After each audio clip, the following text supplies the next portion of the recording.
What do you got? A headache, lower back pain, and bags under my eyes that would qualify as luggage. Well, I warned you not to join the ME's office. Well, it's not my work. It's the divorce. And this is an amicable split. Well, they say divorce is one of the big three for causing stress. So starting a new job. No, the work's the thing that's keeping my mind off my troubles. Yeah, I suppose a corpse will do that. Janet Detmeyer. She lived here alone. She's been dead for about 2 hours. Judging by the splatter patterns, I say she saw someone come through that window and she caught 3 bullets running for the phone. All the jewelry's missing. I say it's a robbery gone bad. So what'd they drag me out of it for? You got this covered. You want my job, too? No, but I could go for another cup of coffee. Easy on the sugar this time, go.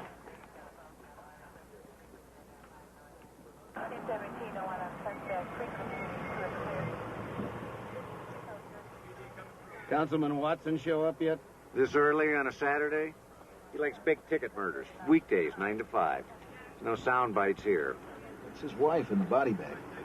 She ditched him a couple months ago, started calling herself Miss Something or Other and wearing a Wonder Bra. We've been trying to reach him on the phone. There's no answer.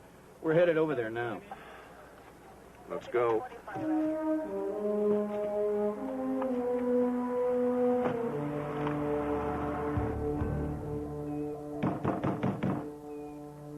Councilman Watson?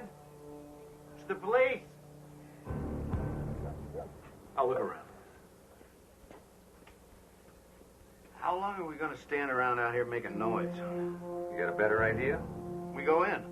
Without a warrant and without probable cause. Watson's on the police commission. I hate to hear one of your bad ideas.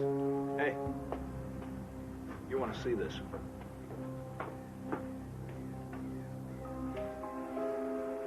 It's blood. There's more over here on the doorknob.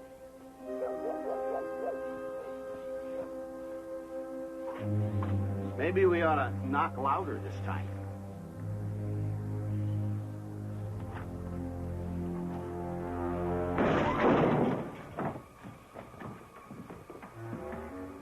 Knock, knock.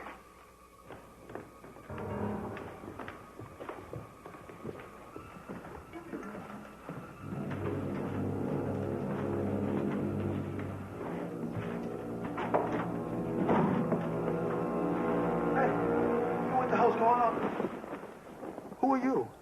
Steve Sloan, homicide. No wonder he didn't hear anything. Sleeping pills, huh? How many of these did you take? I don't know. 3 or 4? What the hell's this all about? Blood in the sink in the bathtub. Maybe he had a nosebleed. I think we better read him his rights. Chief Masters, do you really believe that Councilman Watson is capable of committing such a vicious crime? Let me just say this. I have the highest regard for Mr. Watson, although I do believe that he is quite capable of doing anything to promote his own personal interests. Well, some people are going to say that this arrest smells of a personal agenda. I would say half of those people work for your newspaper, ma'am. I'm also quite prepared for them to call this a battle over the mayor's office, regardless of the fact that neither Mr. Watson nor myself have announced our intention to run. So you truly believe that Councilman Watson is guilty? About corruption, personal and professional? Yes. I'm trying to destroy everything that real Americans believe in. Well, I suggest you check his record. Of murder, Chief. Is he guilty of murdering his wife? Well, now, that's some question, isn't it? I don't believe it would be appropriate for me to answer that at this time. Do you? Yes, thank you. I think we just bought ourselves some commendations. I hope that's all we bought.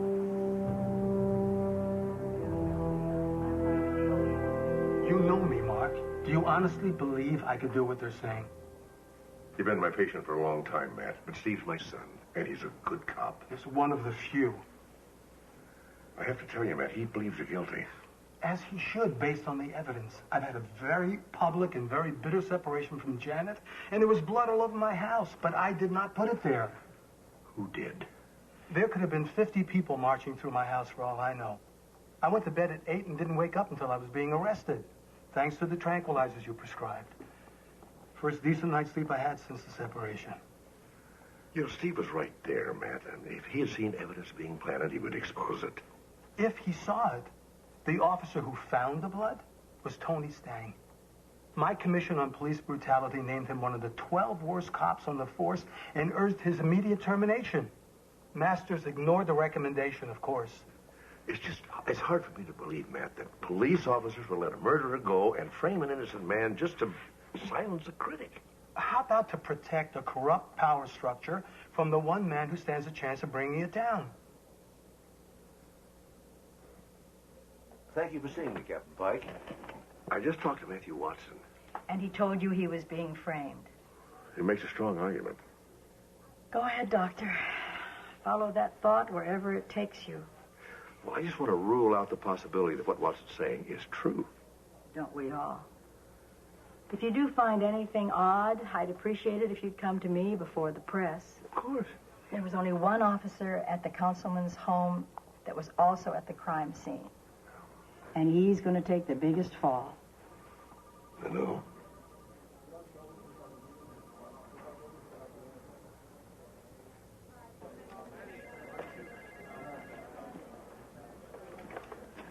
You expecting a siege? Matter of fact, we are. Watson says he's framed. 10 seconds later, your dad's down here trying to prove it. The way I see it, the crap's going to start hitting us any minute. You got nothing to worry about, do you? My father's Watson's doctor. It's just a courtesy. Yeah, and my dentist is on the way down here, too. What chance do we have against a city councilman and his powerful allies? All my father wants is the truth. We know what happened out there. You got nothing to worry about. Oh, so the truth is going to protect me. I feel so much better already, don't you, Fred? I'll feel better after I fire a couple of dozen rounds at the shooting range.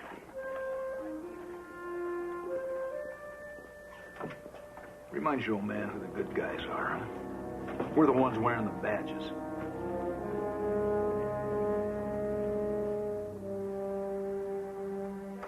Put them on there,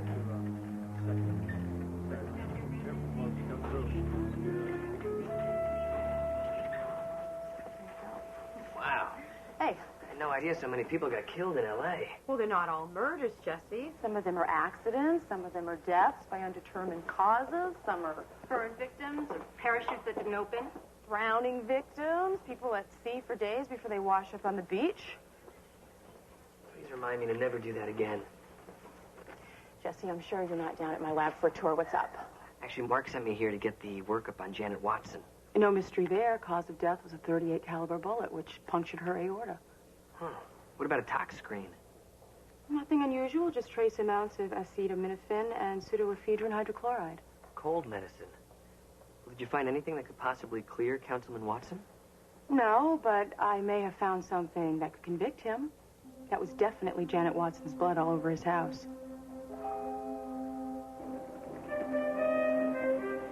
Doesn't look too good.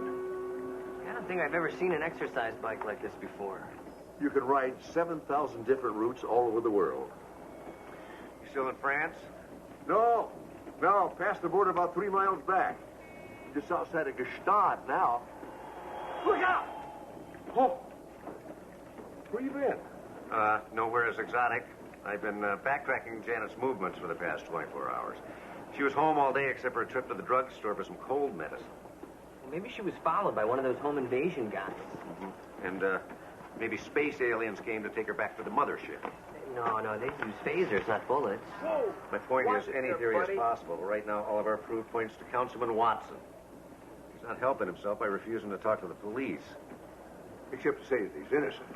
Which is somehow less compelling than the fact that his wife's blood was found all over his house. Let me see that file again.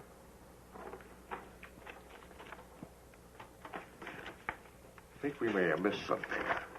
A bullet avulsed the inferior branch of the right main pulmonary artery, causing massive internal hemorrhaging.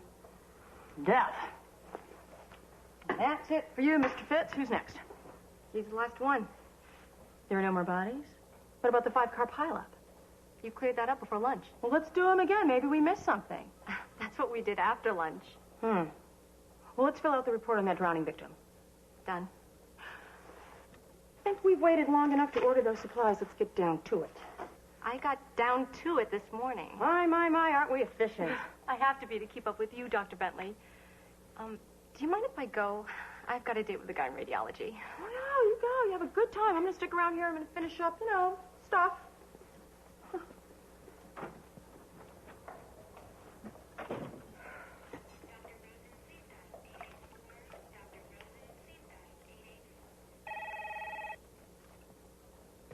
Dr. Amanda Bentley, staff pathologist, adjunct county medical examiner. What have you got? Amanda? I'm sorry to bother you, but did you do a tox screen on the blood samples found at Councilman Watson's house? Sure did. Came up clean. No drugs or preserving agents? Nothing at all. Okay. Thanks, Amanda. Hold on. I'm happy to do the autopsy over again if you like. Well, no, that's not really necessary. Are you sure? I don't mind. No, I appreciate the offer, Amanda, but I got what I need here. I appreciate the work.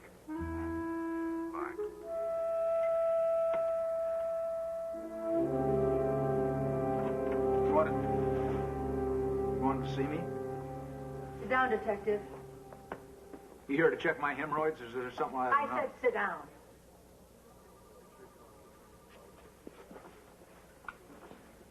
I never liked you, Stang. I fight for you because you clear cases. When Watson's commission called you dirty, I persuaded them you were just being over-enthusiastic. Made sure you kept your job. I never got around to baking you a batch of cookies. Shut up, Stang. Being a cop in this town is a lousy job. But if you do it right, I'm not going to make it any worse by busting you over the small stuff. That's what makes you such a hero to all us little guys, Captain. You have one chance to save your badge here, Detective. You want to take it or you want to mouth off. As long as you're clean, no one's going to mess with you while I'm around. But if you're dirty, nothing Who you says can I'm do... dirty? What does he know? Right now, I just think that you framed Councilman Watson for murder. You think? I don't have to sit here and listen to this crap. You had a motive. You hated Matthew Watson. Look, I admit, I crossed him off my Christmas list a long time ago. But you find one cop in this department who likes that guy. Go ahead, Pike. Tell me you voted for him. You had motive, and you had opportunity. You were the one who went out behind the house alone and found the blood on the steps, and you found the blood in the bathroom. Now, where do you think I got all this blood? Oh, wait. Your son must have given me a big dripping swab from the crime scene, told me to go paint the place with it. Well, that's where you made your mistake. That blood didn't come from the crime scene. What are you talking about? Janet Watson was taking cold medication. There was no sign of it in the blood at Councilman Watson's house. It means the blood didn't come from Janet Watson the day she was killed, but sometime before. That's premeditation. And murder one. I want to see my PBA rep. That's the way you want it. If you want to talk, I'm willing to make a deal with you, but it's a limited time offer. I want your answer when I get back.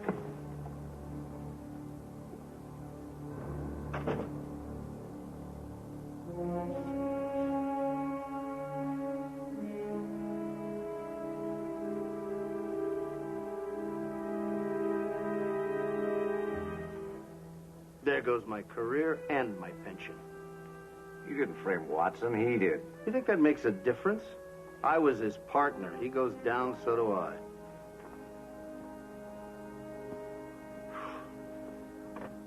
Councilman Watson was just released 10 minutes ago, and he's already scheduled a news conference outside City Hall tomorrow morning. If he really cared about the city, he'd keep his mouth shut. Well, his wife was murdered, his reputation ruined. You can't blame him for trying to get it back. You don't have to hold a press conference to do it. The public already mistrusts us. Exploiting the situation, he's just making things worse. You get bloody out there. You're going to be right in the middle of it. I made the bus with Stang and Halloran. I'm already in the middle of it. Doesn't help that your father brought down a fellow policeman. I'm afraid I made a pariah out of him. Stang was dirty. The rest I can live with.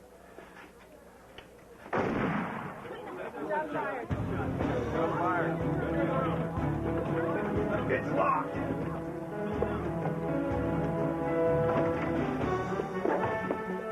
Oh, no.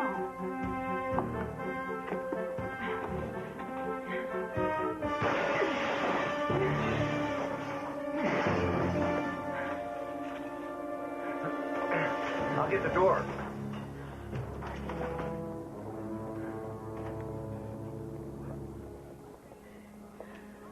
He's dead.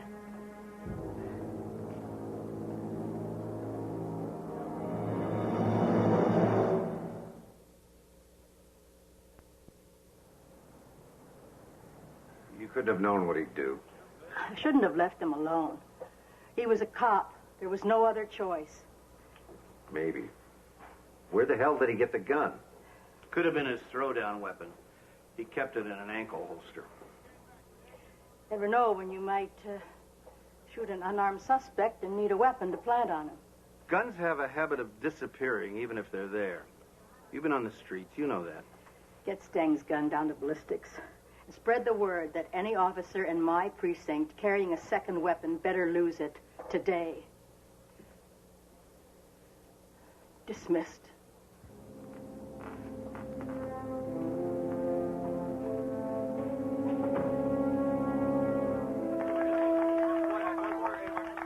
This shocking injustice proves what I've been saying for years about this police department. They don't serve the badge.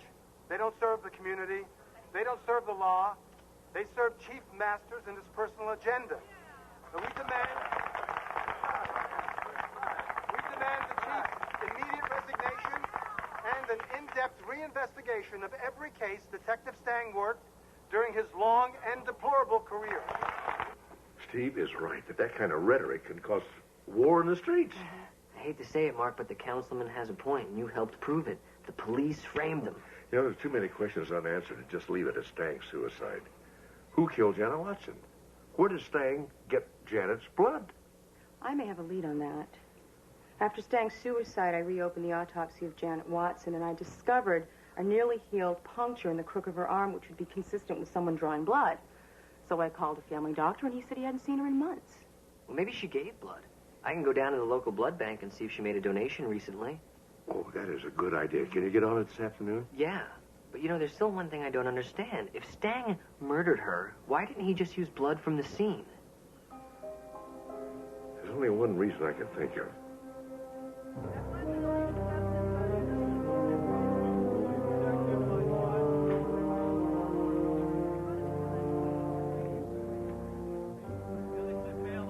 She's talking to the chief, huh? They offered a course in lip reading at the academy. I never regretted skipping it until now. You think they're talking about your future? My what? It's not necessarily over for you, Fred. Yeah. I hear Burgertown is always looking for experienced security guards.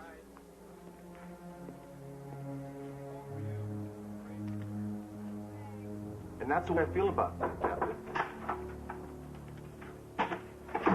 Lieutenant, aren't you aware there's a meeting going on in here? Yes, sir. I'm sorry. I asked Detective Sloan to bring me the ballistics report on Stang's gun as soon as it was ready.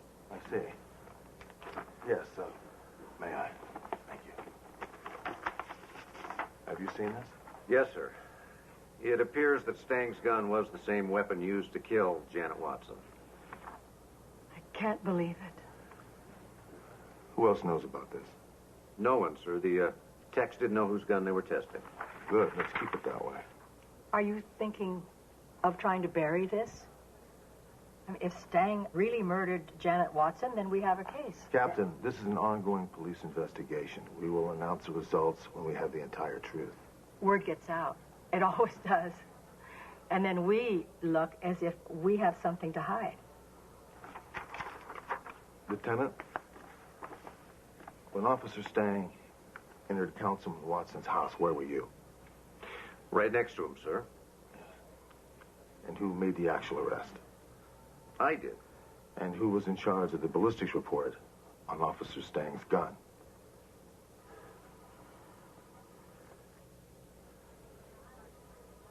Yes, well, you see, it already looks like we have something to hide now, doesn't it? Sir, if you're suggesting that I'm not suggesting anything, Lieutenant. The press will do that. And the suggestion that there's a police conspiracy to murder Janet Watson and blame it on her husband is enough to sink us all. That's why we should come forth with everything we know as soon as possible. Captain, I don't think I need to remind you It's taken this department 5 years and 3 police chiefs to get over the last scandal we had. I don't believe we could withstand another one. You may bury that.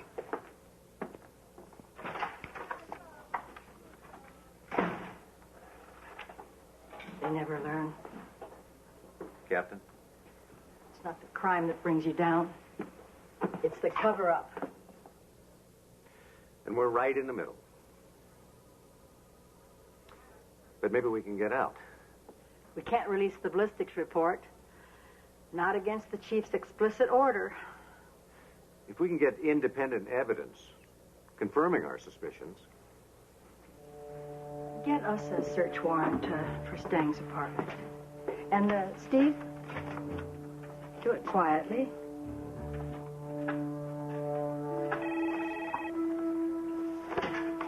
Pike.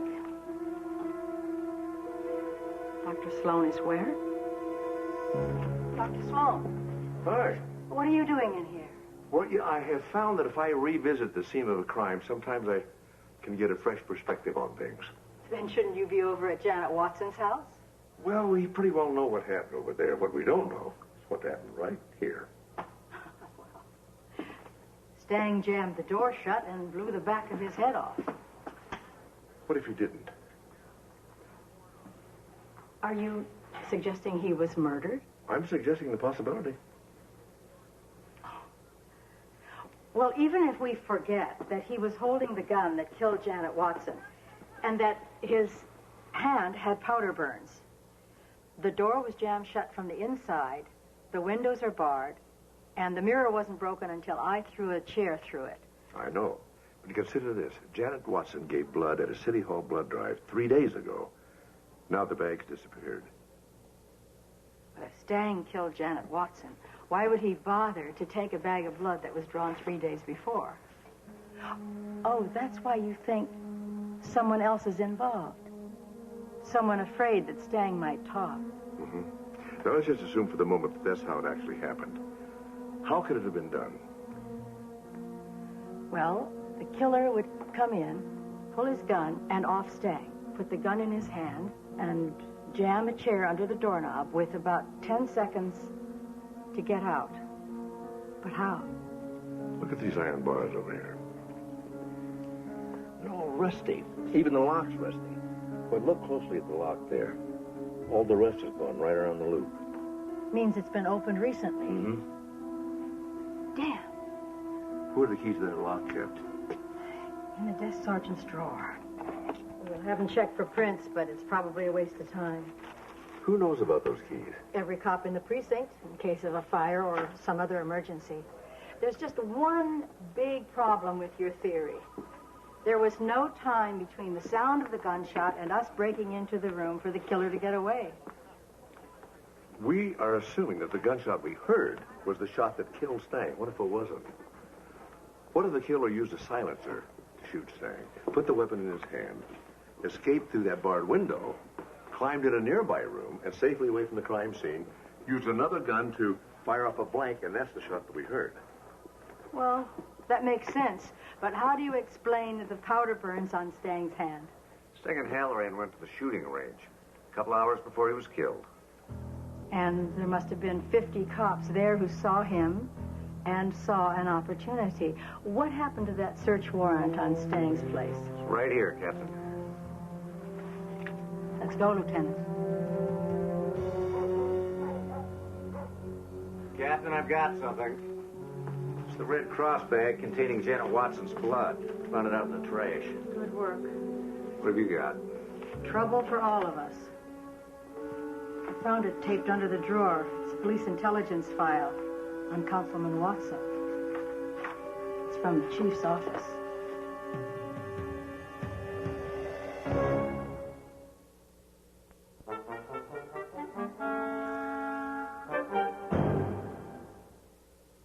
I want to say this clearly and without equivocation. Individuals in this department have framed Councilman Watson for murder and, in all probability, were involved in the killing of his wife. And it appears that Detective Stang planted Janet Watson's blood on the councilman's property, and it also appears that Detective Stang's gun was the murder weapon. I share your horror at this abuse of the public trust, but I urge you not to condemn the entire department because of a few corrupt officers. I promise you that we will find the truth, no matter where it leads. Councilman? I want to thank Captain Pike for her honesty and courage. It's good to know there are still a few police officers in this city we can believe in. Was Chief Masters behind this plot What's against Detective Stang murder? Is Captain Pike being considered to replace the chief? My office will be releasing a detailed statement within the hour. Thank you. Is there going Are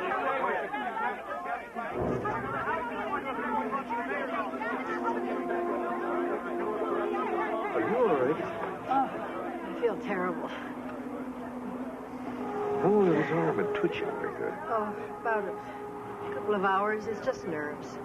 I don't think so. You're burning up. Steve, would you call an ambulance right away?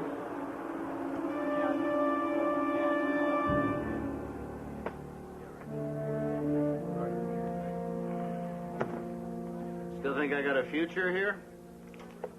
That depends on how much you knew about what Stang was doing. You want to be a help, grab that box for some of this crap.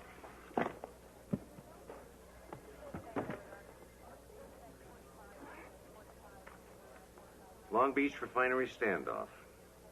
I was still in the academy then. Watched you bringing out those hostages on TV. Yeah, I was the big hero that day. Great things in my future. What happened, Fred? Stang happened. I guess a dirty partner doesn't do much for your reputation. A suspect gets a couple of bruises on the way back to the precinct.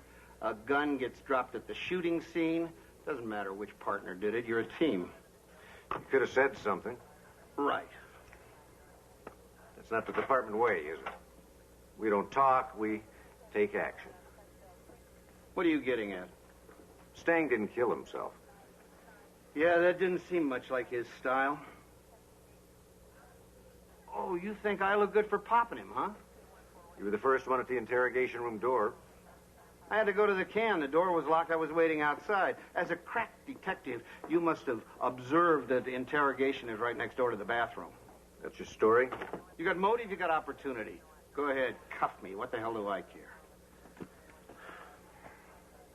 That son of a bitch Stang, he couldn't be content just humiliating Watson. He had to try and destroy him. Humiliating him? How? With his wife, of course. Stang and Janet Watson? She got off sleeping with the one cop her husband hated the most, and Stang said it was the same for him. And you never thought to mention that? Who would it have helped?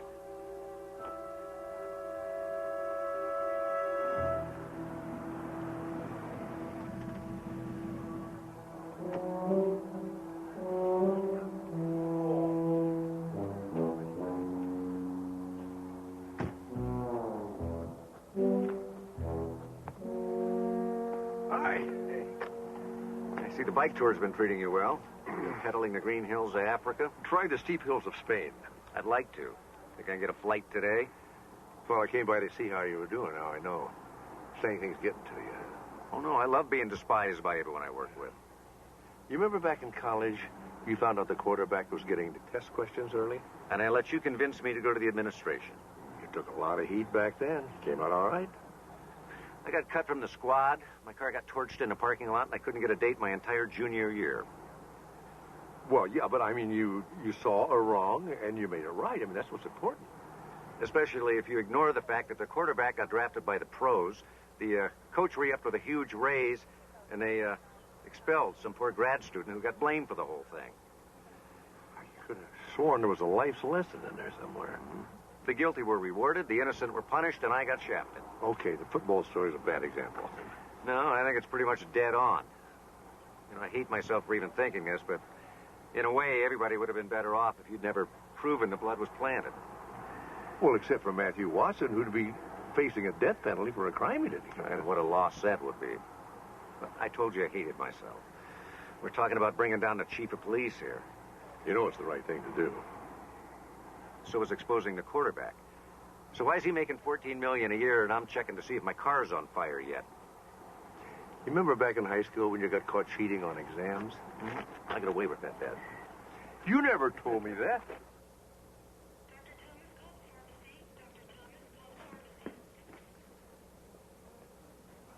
Hey, I thought your shift ended hours ago.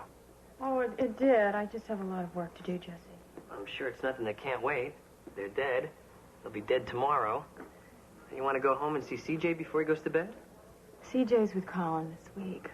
There's only a big empty house waiting for me. Well, I tell you, my shift is over after I see this next patient. Maybe we can go see that new movie, Jack Blood, Action Fist? Huh? It's gonna be good. Drives a monster truck with these rocket launchers. Thanks, Jesse, really. But I want to finish my work. Okay. I know what you're doing. And I did the same thing when my parents got divorced. You removed a liver? I joined every club. I tried out for every team. I volunteered for every charity. I even hung around after school to help clean rooms with the custodians. I mean, I would do anything except go home and face that pain. But I tell you, it catches up with you. Okay. I'm fine, Jesse. I just want to finish my work. Okay.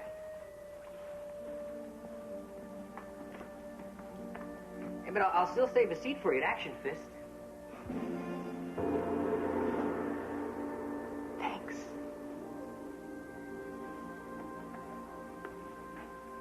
Oh, Doctor, this will teach me to eat fish tacos off a roach coach.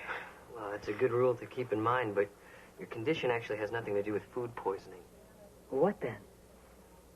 I'm looking at the files that your doctor sent over, and there's no record of a tetanus shot in the past 10 years.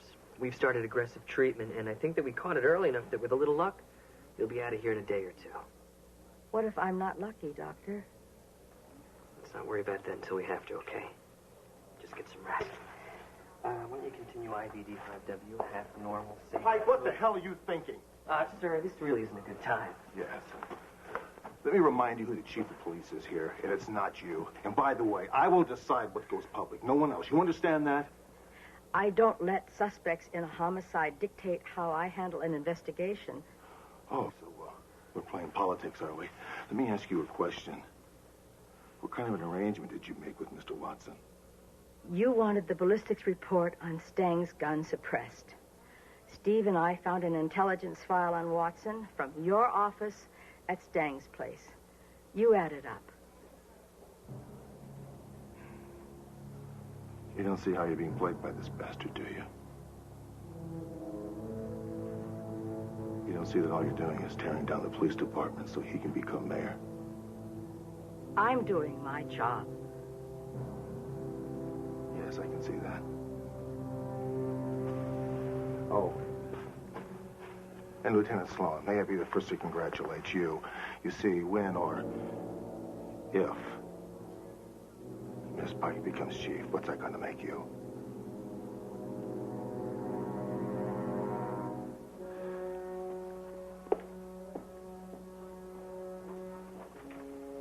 Tell me you've got good news. You tell me. Stang's phone records. Look at that number. It appears more than 30 times. That's the chief's private line.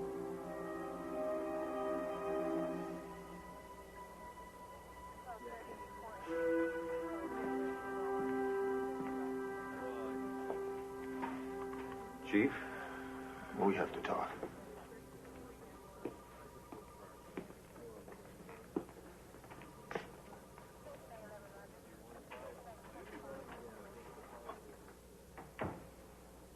I'm taking over the Watson investigation while Captain Pike is in the hospital. I don't think that's a good idea, sir. Well, I thank you for your opinion, but give me everything you have on the case. I can't do that, sir. Lieutenant, as long as you're wearing that badge, you'll do exactly what I tell you to do. Is that what you told Stang?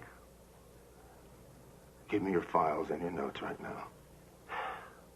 They don't share the details of an ongoing investigation with the suspect. And like it or not, Chief, you're a suspect. I am still the same police officer I was when I walked the beat in South Central Los Angeles, Lieutenant. Don't ever forget that. And I don't break the law. I enforce it. then you know why it has to be this way. If you have a problem with that, fire me.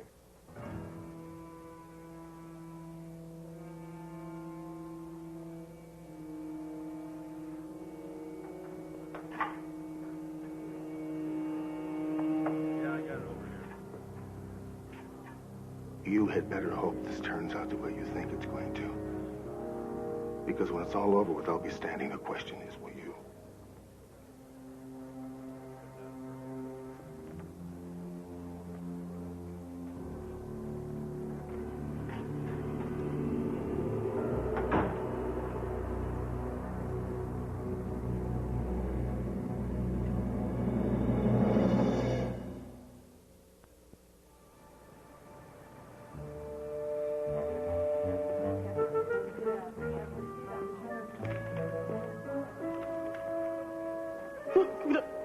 Get that thing away from me. Oh, well, you look like you could use a little pick-me-up. Well, you know, that's what I said to myself the last 600 cups that I poured. You know, I'm sure you could use some time off. Why don't you go away somewhere for a while? Mark, I can't do that. I have too much work. Besides, I have 6 autopsies waiting for me. Thanks for reminding me.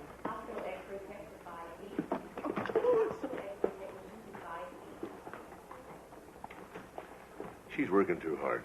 She's running. Hi, Dad. Hi, what'd you find out? I checked with the department's janitorial service. They cleaned the restroom the night before Stang's death. What about the observation room mirror? They did every room on the floor, including all windows and mirrors. That's what I was afraid of. Dad, this seems like an odd time to be concerned with the sanitary conditions in my workplace. What's going on? Unfortunately, it proves that Stang was murdered by Cynthia Pike. That can't be right.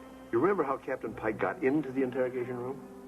Yeah, she shattered the mirror and climbed through. Cut herself pretty badly doing it. What if she cut herself deliberately?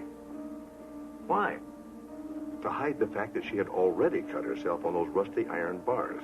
And what she didn't know that she had already infected herself with tetanus when she did. Which you can't get from a clean mirror. Why would she do it? Well, I don't know. I have an idea, but I don't think we'll know until we bring down the leader of this conspiracy. Pike and Stang were in this together? I didn't want to believe it myself at first. Well, I still don't. Pike killed your wife. Stang planted the blood. I just told the city she had my complete trust, for God's sake. That's exactly what she wanted you to do. Everything is going just as she planned, along with Chief Masters, of course. But why? All the things you thought before. To ruin you and to give Masters a clear shot at the mayor's seat. And he'd make her the first female chief of police in L.A. history. But when Dad figured out you were being framed, Pike decided to make Stang the fall guy and save herself. Pike killed Stang and tried to make it look like a suicide, but she made a couple of mistakes. One, fatal. She contracted tetanus, and she's not responding to treatment. Well, if she dies, we'll never be able to prove Masters was behind this. There might be a way. Offer the chief a deal. Tell him you know about the intelligence file at Stang's, and you'll exonerate him if he drops out of the race and endorses you for mayor. And wear this when you do it.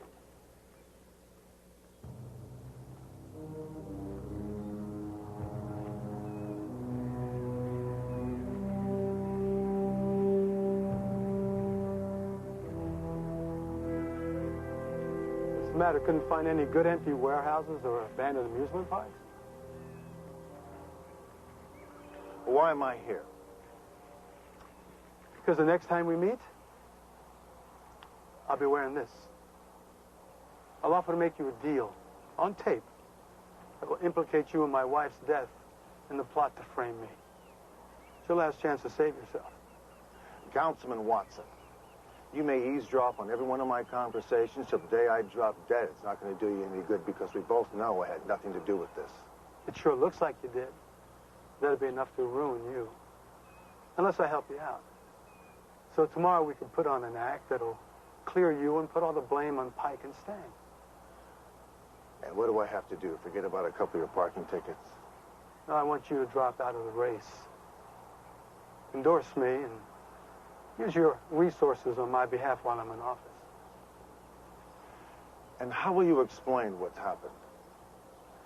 We'll say Pike and Stang were lovers, and she found out he was sleeping with my wife and didn't like it. So Pike figured out a way to kill her and lay everything on Stang. And you'll say that Pike planted the blood at your house, knowing that Dr. Sloan would clear you and go after Stang. Captain Pike killed Stang, makes it look like a suicide, end of story. Now you're getting the hang of it. Do you think Captain Pike will go along with it? Pike is dying. And even if she makes it, who would believe her? If you and I support each other. You know, Councilman Watson, it sounds very good.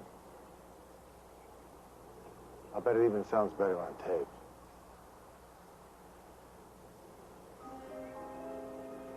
You see, it was a good thing one of us was wired. Watson's story is pretty close to the truth, Chief, with one crucial difference. He was the one having an affair with Captain Pike. He killed his wife and planted the blood on his own property. We framed Stang, and I killed him. The only thing Stang was guilty of was bad luck. Shut up, Cynthia. You were willing to sacrifice me to save yourself. One good turn deserves another, honey. You did it all so Masters would be disgraced, Watson would become mayor, and you'd be the new chief of police. Get him out of here.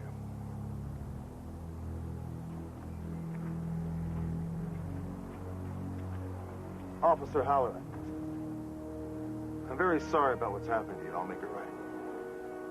Yeah, sure. Beats Burger Town. How did you know it was me? When I realized that Pike killed Stang, I had to ask myself the question, well, who benefited from all this? Not Masters, certainly. I couldn't have proved one thing if you hadn't tried one last little manipulation. I counted on you being a politician right to the end, and you were.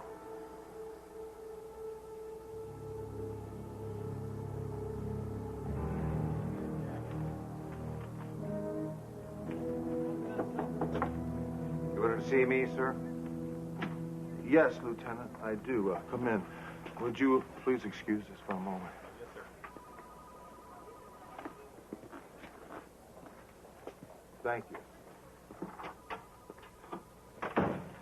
Captain Blake from North Hollywood will be taking over here. He's a good man. Yes, well, he does his job. Nothing more, nothing less. He's too busy thinking about his pension, not his politics. Well, then I hope the department saves up for a nice gold watch for him. I'm not holding out hope for mine. Let me tell you something, Lieutenant. This is my department. I will not tolerate any type of opposition from within. I want all my police officers out in the field closing cases, not attending to some personal political agenda. You'll be staying. But if you ever move against me again, I will crush you.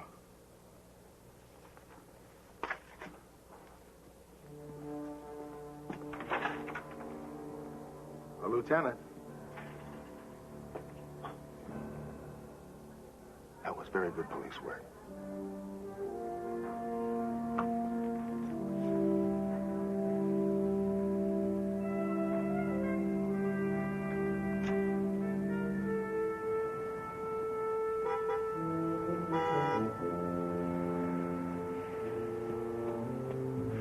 What was so urgent that I had to stop here on my way to work? Amanda, I know it's out of your way, but this couldn't wait. I can handle it. I hate to interrupt your busy schedule, but this is something that's really important.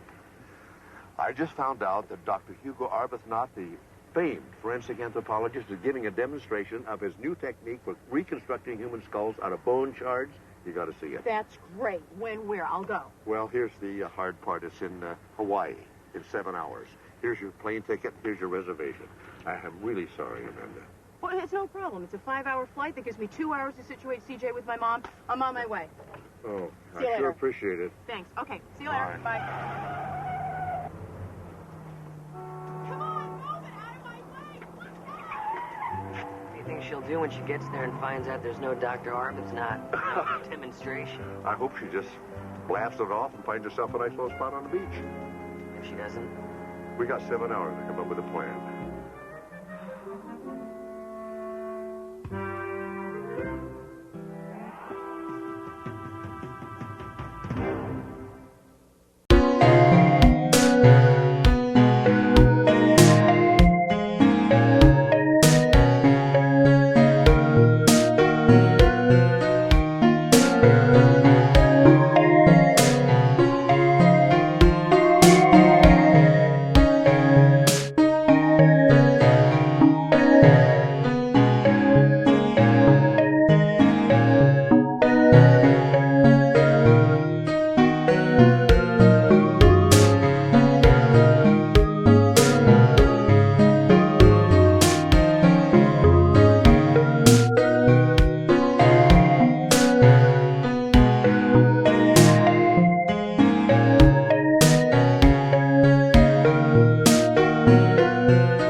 jumping right in the boat, Dad. You should have come with me. No, that's what those patches are for, so you don't get seasick. What are you complaining about? Usually take half my catch anyway. Yeah. Well, look, I'm going to stay out in the boat tonight, get in a couple more hours at sunrise. Hey, don't panic. I'll be there on time. All right. I'll see you then. Bye.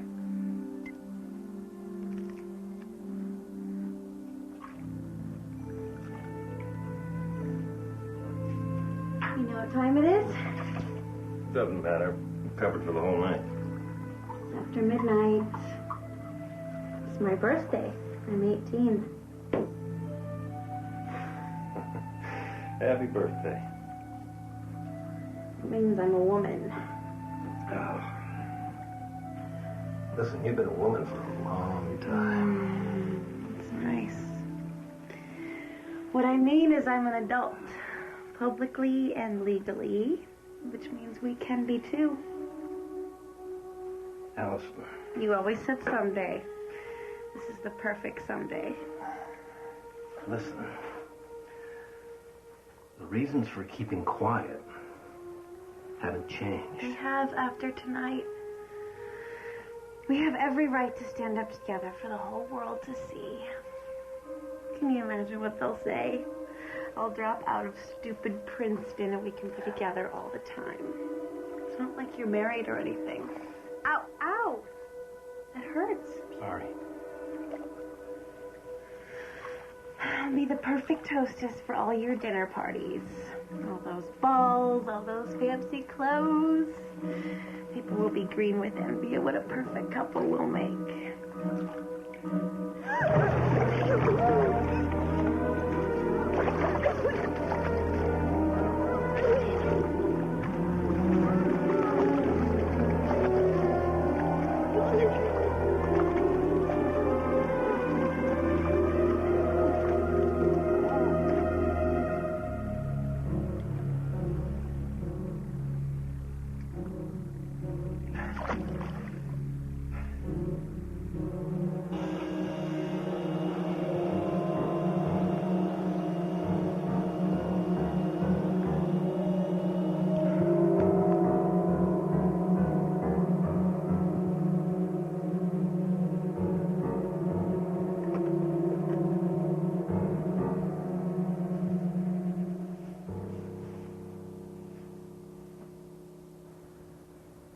It's my distinct pleasure and honor to be here today. For nothing could please me more as I retire from the bench than to see my son take my place and carry on the McReynolds family tradition. To fight for dignity and honor, to protect our country from lawlessness, to uphold the constitutions of the United States and the state of California. I'm grateful to my fellow justices for allowing me to administer the oath of office.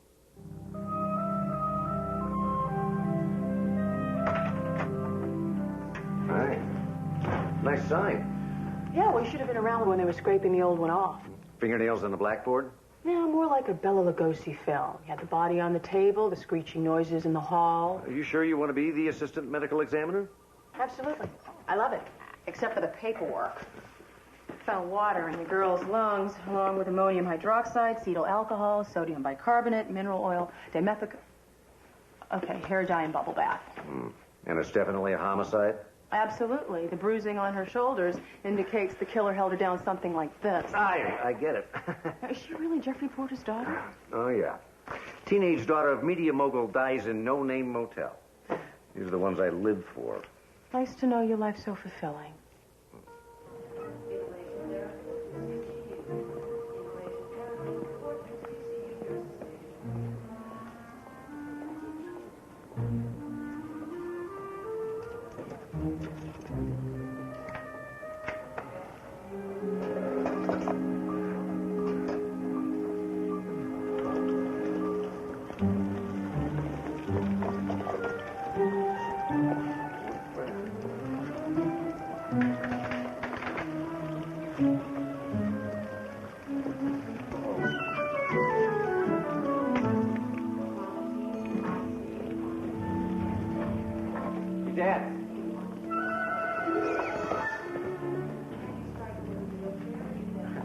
Where are you going?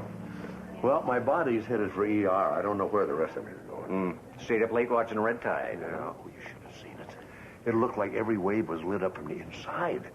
I don't know why you were so enamored of something that kills fish. It's a natural phenomenon. Helps balance the ecosystem. Well, if the ecosystem's in that much trouble, I got a rod and reel at home in the closet.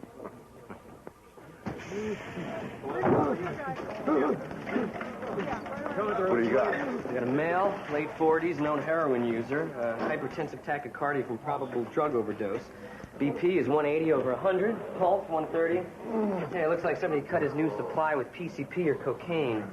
All right, let's get some restraints on him. Let's get a tox screen, blood alcohol, CBC, lights, blood glucose, and a chest x-ray in case he's aspirated anything. And start him on lactated ringers. Yes, doctor. Anybody find his works? Otis, can you hear me? Where is your works, Otis? We can't help you if you don't tell us. There you go. Pocket. Great. Love digging through pockets. Be careful. Sir, calm down. What do we have here? Mine. No, I don't think so, Otis. Look at this. I don't believe it. I don't either. He could have bought enough junk for a year with this stuff. Why does he still have it on him? Because it was too hot to unload. This is a custom-made Brutaletti match set belonging to Allison Porter. You have good taste. Stolen from the motel room where she was found murdered yesterday morning. The place was clean. We hardly found any trace evidence. Just some random fingerprints and a single earring. Part of the set. Congratulations, Dad. Every cop in L.A. has been looking for this guy. Well, hang on a minute until he's stabilized. He's not going anywhere. Well, at least we got him. Maybe the DA will quit paging me every 30 minutes.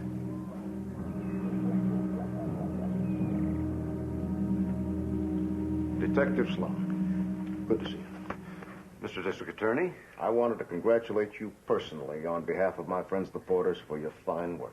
Well, I didn't really... This is Judge David McReynolds, who feels the same way. I know I speak for Helen and Jeffrey when I say how much we appreciate you putting the scum that killed Allison behind bars. Well, actually, I still have a couple of questions. Like, why your daughter flew out here from Princeton without even telling you she was coming? It was her birthday the day she was killed, her 18th. I didn't realize. She was obviously trying to surprise her parents, spend the day with them. Although I fail to see the relevance. This case is open and shut, isn't it? We're just trying to be thorough, Your Honor. I understand that. But you will allow that this is very important to me, both personally and professionally. I've known Allison Porter since the day she was born. She did not deserve to die like that. No, sir. Now, what the junkie deserves, on the other hand, is to find out how swiftly our system of justice can deal with someone like him.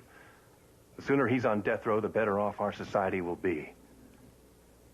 This will go smoothly, won't it, Detective? I don't see any reason why it wouldn't. Yeah, I stole that stuff. It's what I do. But she was dead when I got there. But who's going to believe a junkie, even when he's telling the truth? Otis, they might if you give him a good reason, but I haven't heard one yet. Have you met this girl's parents? No. I can tell you how they are. Lost, angry, blaming everybody, including each other. I had a daughter. She was 14. What happened? Yeah, drunk. She and her mother were driving back from the movie. They didn't even get to the hospital. Otis, I'm sorry. No parent should have to go through that. Allison Porter's parents are going through it right now, Otis. That's what I'm saying. I saw him on TV. Kill the junkie, he said. Scum like that deserve to die. He's angry. He should be, but not at me. His eyes were like mine before I found a way to forget for a little while. You shouldn't forget, Otis. Remembering keeps him alive. I know. I do remember. Just like he does. Dad, what are you doing here? Otis called me. Oh, well, there's a good reason. He's helping me. You were going to haul me off to jail when I was sick, but he said no. First person to care about me in years. Was sick what they're calling it these days? I didn't kill her! Tell me something I didn't expect to hear.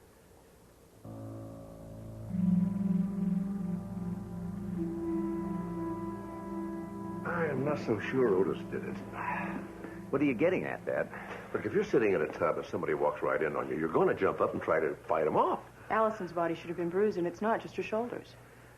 So the killer was behind her, which means it was someone she knew and trusted. I kept wondering why she checked into a motel like that anyway. Seems like Jeffrey Porter's daughter would have enough money or credit cards to hide out in the Ritz. Unless she was meeting someone she didn't want her parents to know about. And why did she have all the fancy clothing and custom-made jewelry with her? And why was she coloring her hair? I'll admit, it does raise a few questions. It also raises a few reasonable doubts. Her father's been all over the TV like a one-man lynch mob. He's going to make it very difficult to impanel an unbiased jury. You know, that's a good point. Think I'll call Judge McReynolds Sr. Maybe he can get his son to ask Porter to ease up a little bit, just for the sake of a fair trial. Well, there goes my open and shut case.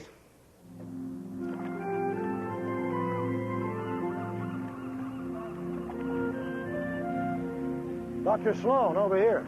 Judge McReynolds, sorry I'm a little late. Don't worry, we got some sand bass left. David? Oh, we caught them fresh Sunday night. Well, I don't want to deprive you gentlemen. That's all right. My ulcer and I have had our limit. By the way, I'm late for a meeting. I better get these guys home.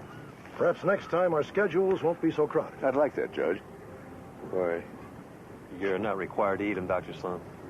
Good. Is that a Tushler you've got on? Yes, it is. I'm impressed you recognize Oh, I love fine watches. The precision and craftsmanship in those. You know, that's the best thing money can buy. one of my few indulgences. Oh, wish it was one of mine. But, you know, working around a hospital, they tend to get even more stained than that. Damn, I hadn't noticed. Yeah, that's a shame. How'd that happen? Probably refinishing the deck last week. That teak stain is tough to get out. Oh, man. Oh, boy. That is a beautiful boat, I must say. Thank you. Your other indulgence? No, it's a necessity. Take a look around, Doctor. Well, it's pretty nice here. Yeah, to the casual observer, perhaps, but take a closer look. There's an armed guard in the parking lot. We got a security gate at the dock. We didn't need either one 20 years ago. Oh, it's sure a more complicated world these days. And a lot less civilized. We've bent the laws so much that common decency's become an endangered species. That's why I like going out on the ocean. Still obeys the natural laws in a way that man has ceased to do. So that's why the boat's a necessity. Well, I don't go out to forget about armed guards and security gates as much as I do to regain the strength I need to deal with people who force us to live like this. You know something? You sound just exactly like your dad. Pretty good model, huh? I'd say. He tells me you're a little concerned with Jeffrey Porter's behavior. Yeah, it isn't that I don't understand how he feels, losing a daughter like that. But he is getting a little carried away, I agree. Just a little. I'll talk to him. His being so vocal about this trial could be detrimental, and he doesn't need that, because thankfully this is open and shut. Good, good.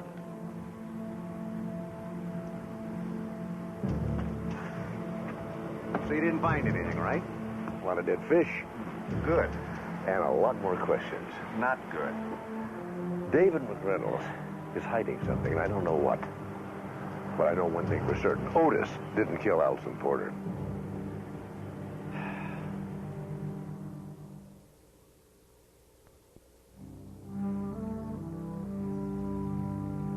Mrs. Porter, I just want to ask you a few questions. Why would the medical examiner want to know about Allison? I'm just trying to help the police get a better picture of what happened to your daughter. We know what happened. We think we know what happened. She was lovely. You must have been very proud of her. Sometimes. It's just, well, you know how children can be. Willful and headstrong. Don't always know what's best for them. I think she was afraid to leave home. Princeton was too far away. But fortunately, David McReynolds convinced her it would be a wonderful opportunity. David's been a very good friend for a long time. She wasn't coming out here to surprise you for her birthday, was she? Of course she was. That was just like her. No, it wasn't. You know perfectly well she was seeing somebody she didn't want you to know about. She didn't open up to me much once she got older. Not ever, really. I don't know why. But, you know, she called me last week from school. She told me there was somebody special, somebody her father wouldn't approve of. And she wanted me to know that she was happy. And she told me she would tell me all about it very soon, she said.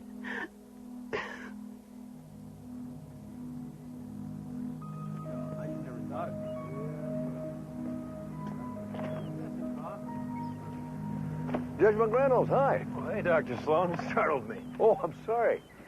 Loading up, I see, huh? Yeah? Going for Albacore? I understand they're running pretty far offshore. No, actually, I'm going out for more sand baths. Oh, let me help you. Thanks.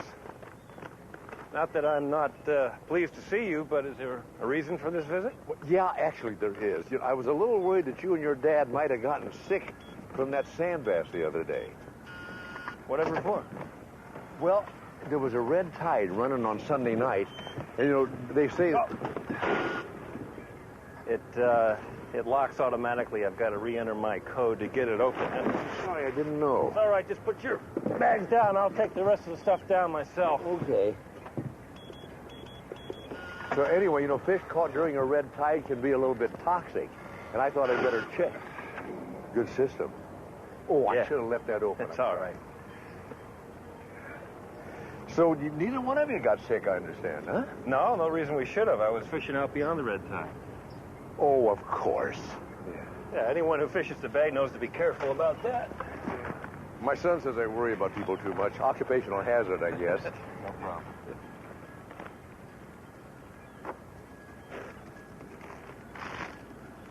You know, that teak stain has so many harsh chemicals in it, it can do damage to skin as well as a watch band. Well, you don't have to worry there either. Turpentine cleaned up the skin. I got a whole new watch band. Oh, that's great. Beautiful watch like that. You know, that could get annoying. No kidding. You were wondering? Oh, yeah, I was wondering about the toy shop. Where, you know, your band probably costs more than my watch. Of course, those $20 issues I use last forever. But frankly, if I had a toy store, I think I'd be worried about it. Well, that's about it for supplies. I really appreciate your help, Doctor. Look at that. Car vacuum cord, right? Certainly does look like it. I love these. You know, I have one of these. Works on a battery or the cord and plugs right into the cigarette lighter there. It's very handy. You know what I love about these is when you're out on the road, because you never know who's been in a motel room before you. Unfortunately, that's all that's left of my car vacuum. The rest of it disappeared years ago. Oh. Things so frayed it's probably dangerous. Well, you're right. Better safe than sorry, I guess. I couldn't agree with you more. Thanks for your help, Doctor. Right. Bye-bye now. Bye. No, Mom, when CJ says pain, he means plain, not owie. No, those are two different concepts, I think. No, I'm sure that he was just excited about spending last weekend with his dad, that's all. No, I'm glad you called, Mom. It's no bother. I love you, too. Okay, give him a big hug for me. Right. Love you. Bye. Now, so how's the divorce treating you? Was I married? I swear the left side of my bed has always been devoted to kids and dogs. Well, at least you got your mom to help you out now. Yeah, but she and CJ and the dog stay up all night watching Letterman. I don't get any sleep. The dog watches Letterman? Hi, guys. Hey. Hi. Dad, your hunch was right. The security system at the marina keeps a log of every passcode that's entered at the gate and the time it's entered. What about David McReynolds? According to the records, he punched out at 6:04 Monday morning, 6 hours after Allison Porter was killed. What time did he punch in to go to the boat? He didn't. Maybe somebody let him in as they were leaving, so he didn't have to. No way. McReynolds' office says he called from his car phone about 9 p.m. Said he was almost at the marina. But there are no codes entered at all after 8:30. I bet he jumped the fence. That's the only other way to get in there. So people would think he was on the water all night while someone killed Allison. He didn't catch any fish that night. How do you know? Well, when I met him and his dad at the marina, they were grilling some sand bass, which he claimed to have caught the night of the murder. But there was a red tide running that night. Did you talk to McReynolds about it? Yeah, he said they were fishing out beyond the tide. That doesn't make sense because sand bass hugged the shore. I got this cousin Rodney owns a bait shop. Why would David McReynolds want to kill Allison Porter? You know, Helen said that Allison was very excited about someone and that she was going to tell her all about it very soon. What if she was meeting David McReynolds at that motel that night? You know, that Monday, Allison turned 18, and that same day, McReynolds was being sworn into office. They'd be legal, or she'd be legal. And that's why she brought all her fancy stuff.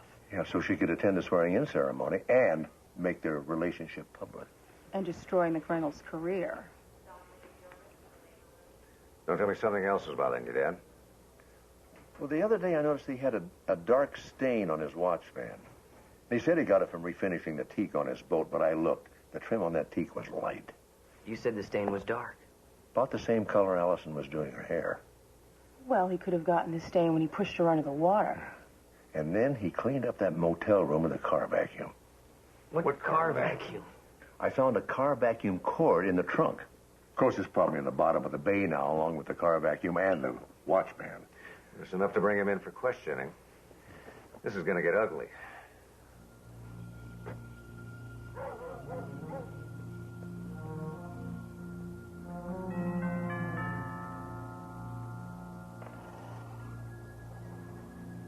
Judge McReynolds?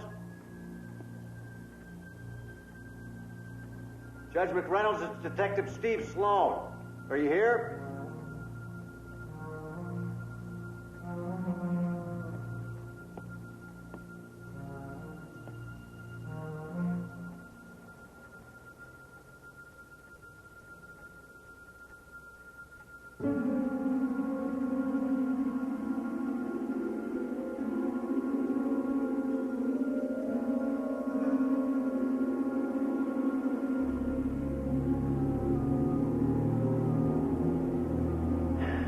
Terrific.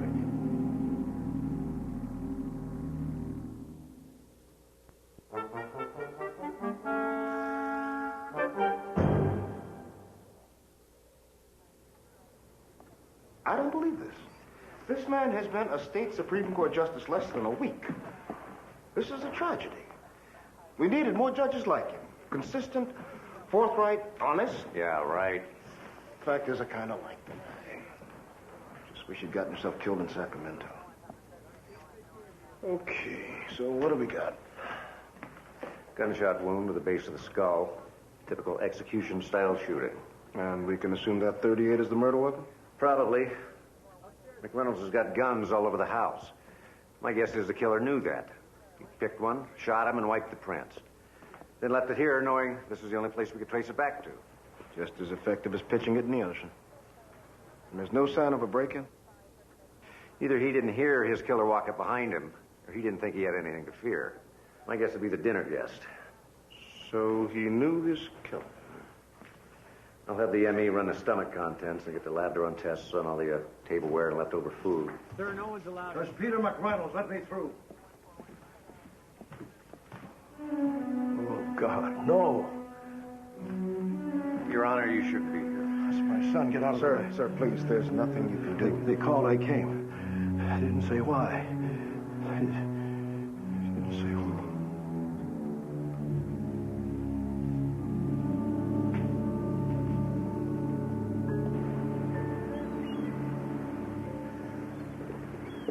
We found prints all over the place, but they're not doing us much good. What, no ID of any kind? No, McReynolds, his housekeeper, his Cook? Well, those are the ones you'd expect anyway. Yeah. We did get a couple of others. It was Judge McReynolds Sr. and a couple of family friends. including Allison Porter's father. Hey, well, that could be something. Well, I doubt it. You know, those prints could have been there for weeks. Great housekeeping. We're running the arrest through NCIC, but I'm not too optimistic. And David McReynolds was a criminal court judge. He'd be very careful about who we let into his home. Wasn't thirsty anyway. What about Allison's personal effects? I talked to her dean at Princeton. They've already sent her things back to her parents. But I did get this inventory list from the school. What are you looking for? I'm looking to see if she has a... There it is, a diary. You know, she's like most young girls. She told it everything. Including who she met at the motel. When did you say that her personal effects got to her parents' house? I didn't. It was yesterday morning around 10 a.m. That would be less than 12 hours before McReynolds was shot to death. I think it'd be a good idea if we got this diary. I'll take Amanda along with me. She seemed to connect with the mother. She might be able to get it more easily than I can. Sorry. Thank you. Oh, that's just perfect. This diary is private property. We believe the motive for Allison's murder is in that diary.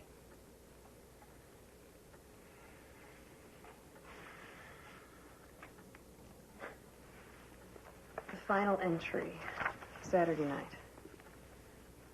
Go ahead. I'm so ready for this. I knew so little when I was 15. But David taught me things I only told you. And now, carpe diem.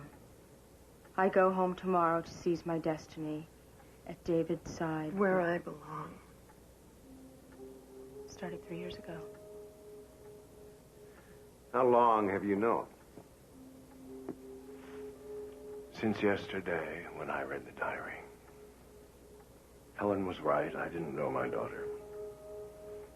I wanted to know how she thought about things. So when you found out it was McReynolds, you went to his house?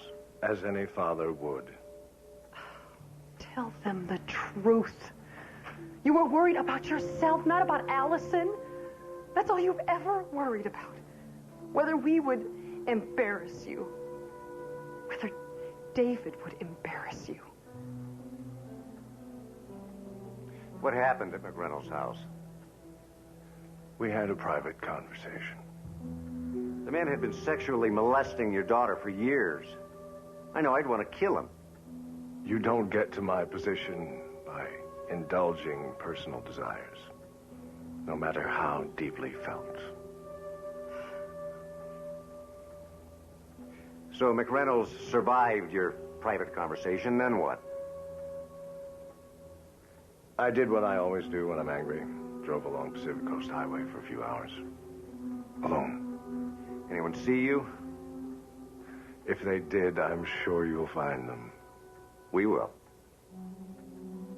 I checked on McReynolds' phone records the day he was killed. There was his office, 2 state Supreme Court justices, and his car repair. Last call he made was to his father, 3 hours before he was killed. You know, I'm beginning to wonder if we're maybe not climbing up the wrong tree here. Barking at the wrong tree. It could be that this doesn't have anything to do with Allison Porter at all. Hey, guys. Amanda wanted me to bring you David McReynolds' autopsy report. So where is she? Hacking some guy into little pieces. Did she tell you if she found anything?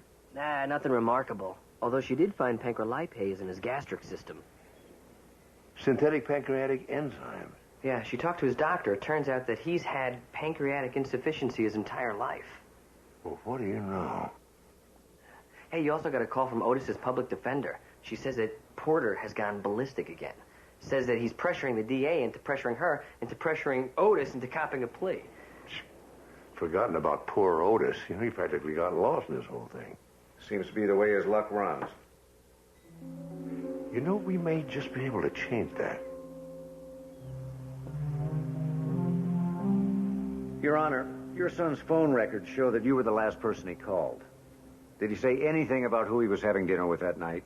I don't believe he did. No, I'm sure he didn't. What did you talk about? Not much. The case that was under review, we didn't talk for long. Certainly not long enough. Did he have enemies who might have wanted him dead? Any jurist of quality has enemies. Ones he let into his home and turn his back on? You found fingerprints? You have a suspect? No. Nothing yet. I'm sorry, Your Honor. We're still checking. There's one other thing, Your Honor. It's about the Allison Porter case. Didn't you arrest someone for that? Yes, but I've got pretty compelling evidence that Otis didn't do it. For heaven's sakes, let him out and arrest the one who did. Wish it was that easy. The truth is, I think your son killed Allison Porter. What? We know he'd been having a sexual relationship with her since she was 15. Oh, my God. We also know he lied about where he was that night. We think she wanted to go public with the relationship, and he killed her to save his reputation and his career. I trust you have proof of these allegations. It's all in there. It's mostly hearsay, but in a normal case, it'd be enough to clear Otis, the man we arrested. But this isn't a normal case. No, it's not. And since it involves Jeffrey Porter's daughter, I'm afraid it's going to take someone with a little more influence than a police detective to convince the DA. Someone like me. That's what Dad and I were hoping.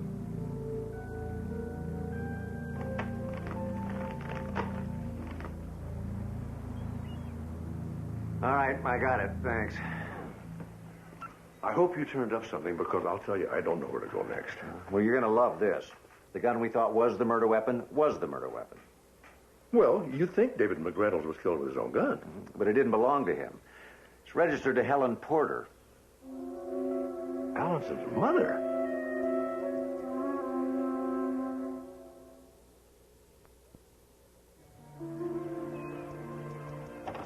I didn't do anything. Then why was the gun that killed David McReynolds registered to you? I don't know. Maybe your husband took it. Stop it. Or maybe you took it. Maybe you're the one that killed your daughter's molester. I didn't. You don't understand. I couldn't. What do you mean you couldn't? Because you and McReynolds were lovers. No. But you had been.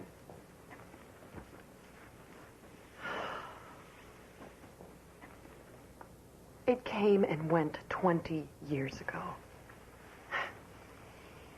David always did like his women young. But you never suspected that your own daughter would be one of them. No.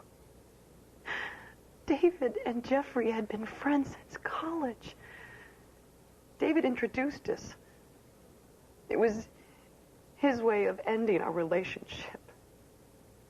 No, I never suspected anything. But you did go to his home intending to kill him, didn't you? Yes, I did. But I couldn't do it. After all he did, I still couldn't pull the trigger. He took the gun out of my hand. And he looked me in the eye. And he told me he loved her. Bastard.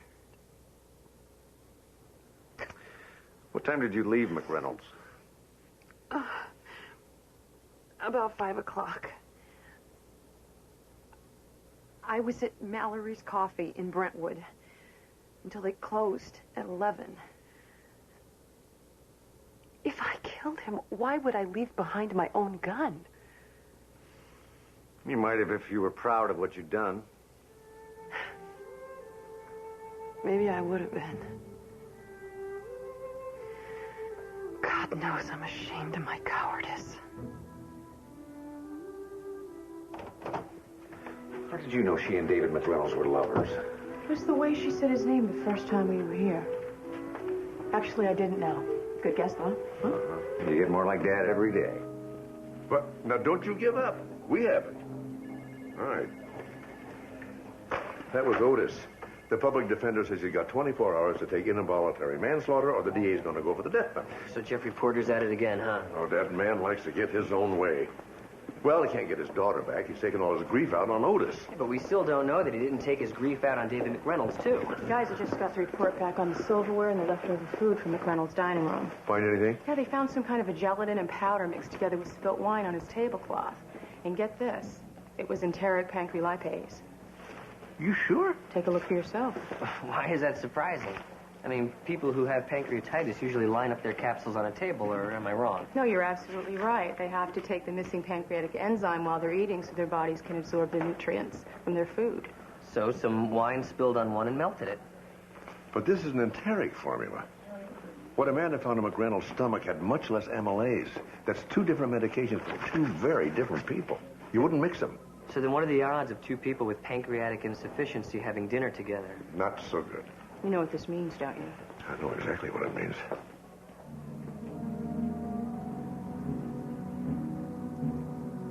You want me to convince the world that my son was a monster.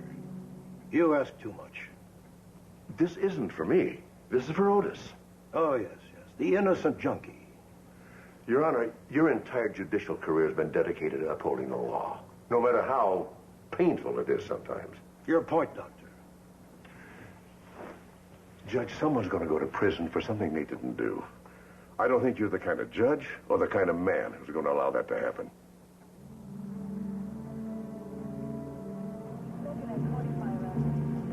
With all due respect, Your Honor, Otis's fingerprints were found at the scene, and the victim's jewelry was found in his pocket.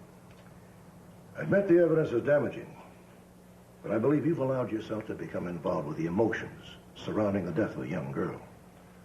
I'm just having trouble believing your son could commit a murder. That's not a question of belief, Ferris, but of facts.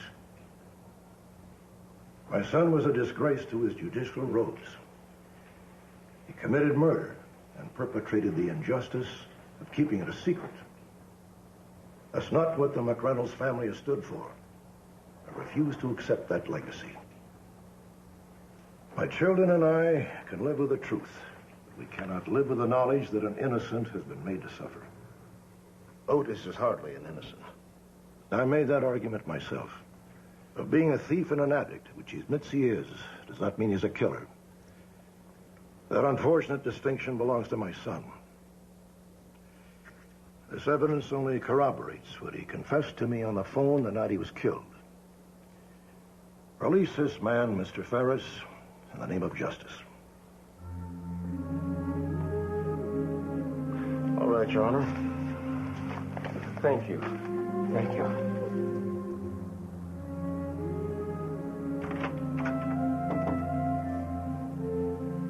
Dr. Sloan, come in. Your Honor, I'm sorry to bother you, but I did want to drop by and thank you for what you did for Otis. No thanks are necessary. It was a wrong that had to be righted. I'm glad you brought it to my attention. You know, I felt a little bit foolish. I mean, I came in here with all that evidence and this big, impassioned plea, and you knew the truth all along. I apologize for a bit of deception, but I'm sure you understand how hard it was for me to accept the fact that David killed that girl, much less admit it to anyone else. About as hard as it is for me to accept the fact that you murdered your own son. Why would you think a thing like that? A genetic defect, Judge. The medical examiner found enteric pancrelipase residue on the tablecloth in your son's dining room. But a different formulation showed up in his stomach on the autopsy. He had pancreatic insufficiency. Mm-hmm. And so do you. But you have a gastric ulcer, which is why your medication is different than his. I see. Pancreatic insufficiency is so rare that in this instance it indicates only one thing, a familial pancreatitis. You and your son shared more than a moral code. All right. I had dinner with David that night. Why does that mean I killed him? Because he broke that code. Alison Porter's mother was going to expose him. He called you for advice, and you were appalled by what you heard. So when you went into the study to get another capsule from your coat, you saw that gun on the desk. You decided to end the whole nightmare right then and there. What I did was administer justice. By murdering your own son? I had the Bible in my hand, and I swore him into office. I gave him the power of the law, and he abused it. Every day he wore those robes would be a mockery of the court of justice. Only I could undo what I had wrought. What makes you better than your son? I have a conscience. You have to go to the authorities. I am the authorities. And you have no proof of any of this. All you have is supposition. No one's going to believe you over me. Good day, Dr. Sloan.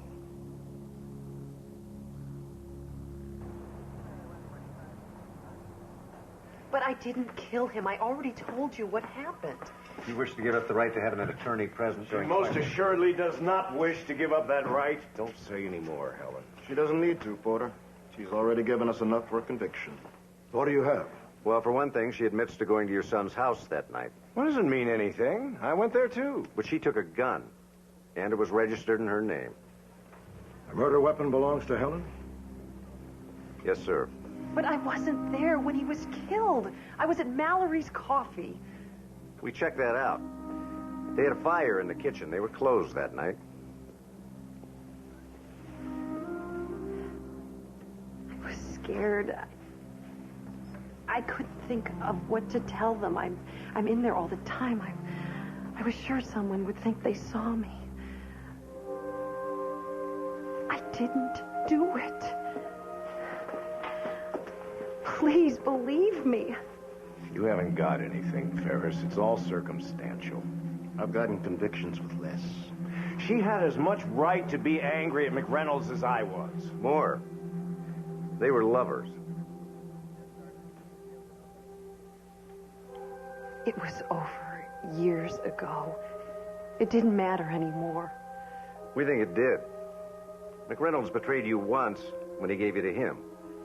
And he betrayed you again with your own daughter. I can't think of a better motive to commit murder. Please help me, Jeffrey, for once, please. No jury on earth will convict a mother for killing a piece of filth like David McReynolds. But I didn't do it. Oh, they'll convict her, all right. Maybe not for murder one, but she will spend time in prison. Take her down for processing. No. No. I killed David.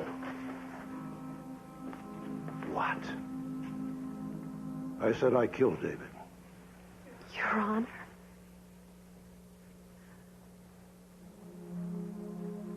Sorry, Helen. I thought the gun belonged to David. I would never hurt you. You've been through enough already. You can release her now.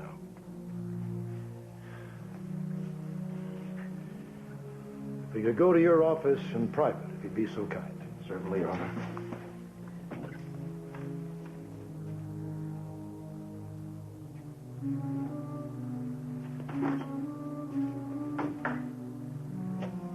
A very neat trick, Doctor.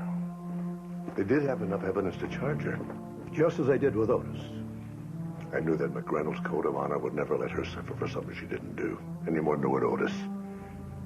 That's something you can still be very proud of, Peter. Thank you for that.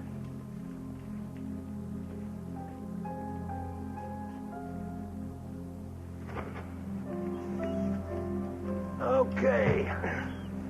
Jesse's cousin says we're going to be hauling in Albuquerque all night with these new jigs. Well, if we're off the dock, say in an hour, we'll be out there by mid-afternoon. Perfect timing. Yeah. Sun, breeze, no phones, no pagers. Oh. You turned yours off, didn't you? Absolutely. Okay. Jesse's cousin says they're also going to take some live sardines. Maybe we better stop and get some. You know, I don't like using live bait. It's smelly. Yeah. Doesn't go too good with sunscreen lotion. Yeah, it makes you sick at your stomach. Yeah. Especially if the swells are bad. You know what else nauseates me? Sunburn. Yeah. Especially on salt water. Yeah. Makes you sick. You know, football's on at noon. I think there's a couple of root beers in the fridge. We got time to run down to the Sea Island Inn for some ahi sandwiches. Good. I like ahi better than Albuquerque anyway.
Friends and neighbors.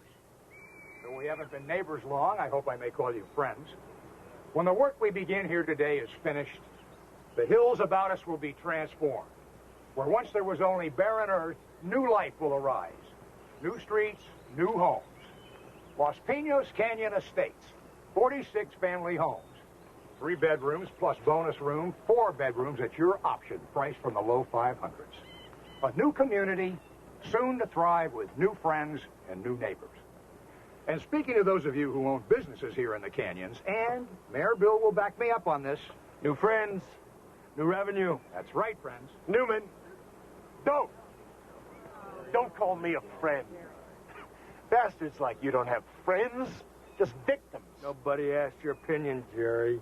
Maybe that's because our newest resident here hasn't bought my opinion, the way he's bought a few other dudes I could name. What is that supposed to mean? You figure it out, Mayor Bill. Jerry, why don't you just go find a shade tree? Hey, Newman, I saw your lawyer today. We talked about my house. Oh, really? Should I care? Well, yeah, I mean, you know my house.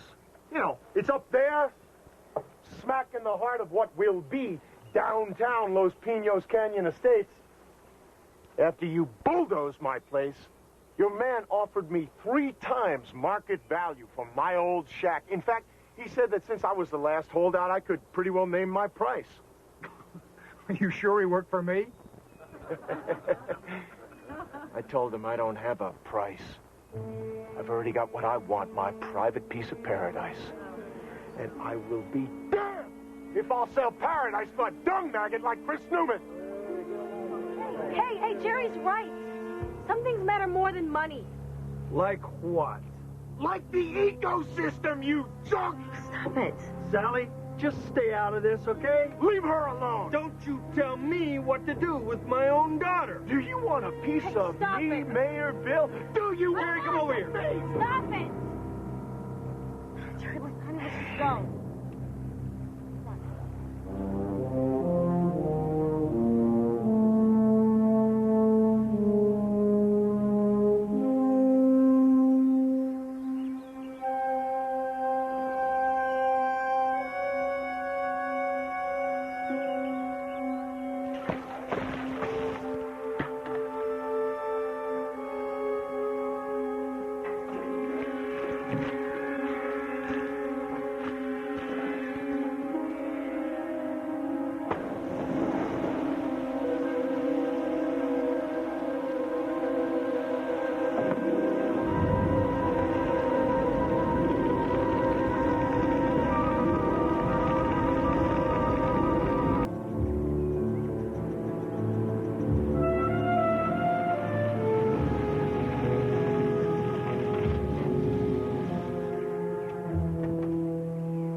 Dr. Sloan, I was just changing my dad's tire. Okay, you missed me. Oh, No, I knew Brown University had a well-rounded curriculum. I didn't know it included auto mechanics. How are you, Sally? I'm good. Oh, good to see you. So, what brings you here? Oh, just getting supplies. Medical? No, edible. Steve got the day off. Jesse came out to see the ball game with me. Oh, so you get some fat-free potato chips, huh? Not if I want to make it past the first quarter. You know, I'm kind of surprised to see you. You should be back east. This is your junior year, isn't it? Yeah, I just, I took some time off. Everything all right? Yeah, there was just a lot of pressure dealing with that magna cum laude. And, as you and everyone else in town knows, Sally doesn't deal well with pressure. Well, that's why everyone in this town is so proud of you. After the rough time you had, losing your mom. Yeah, and my little excursion into drugs. And don't be so hard on yourself. Look where you are now. Yeah, thanks to Jerry. I mean, if he hadn't shown me that love, life, and death are part of nature's cycles, I don't think I'd still be here. Sounds like Jerry, all right. Yeah, do you know his poetry? Yeah. A red, green, gold, yellow, orange bed of knot roses. The mystic mandala of leaves and limbs and mucus. Dreams of tongue-wet mornings. Mao Zedong died on a Sunday. Isn't that amazing? Yeah. if your thought process is stopped in 1974. It was really nice to see you, Dr. Stone. I should go in and wash up. Will you tell Steve I said hi? I'll do that.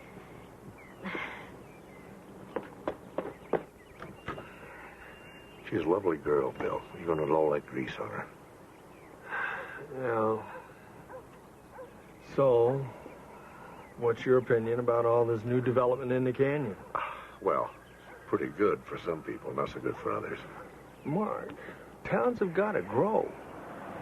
So do daughters.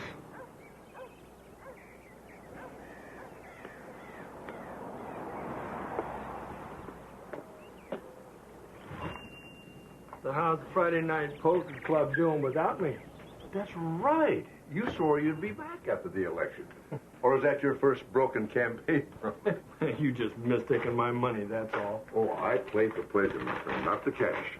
But I notice Father Bosley kind of misses your money. Oh, I bet he does. The truth is, I've just been too busy to get there. Mark, you're stealing my grapes. Why don't you go buy something? And you'll give Steve my best. I will. I'll give him your grapes.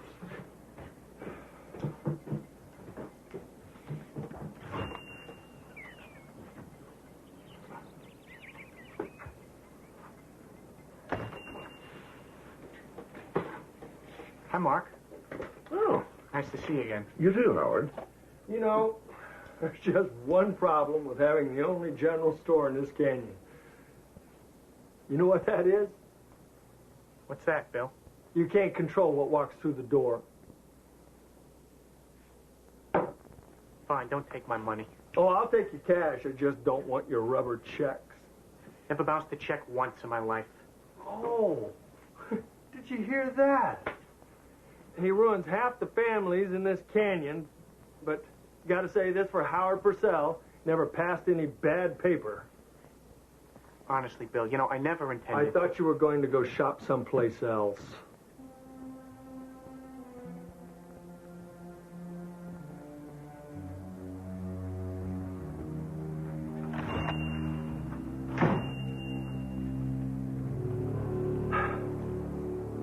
A lot of people lost a lot of money in this canyon because of that man's crazy stock trading schemes.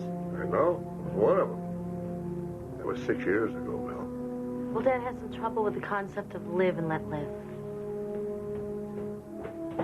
There's a fire in the hills. Believe me.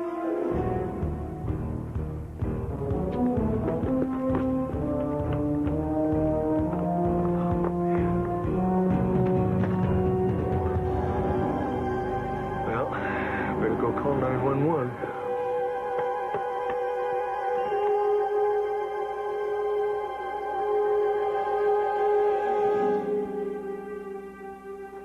We got a dozen big bore IVs, 2 cases of ringers, lactate, a dozen burn packs and splints.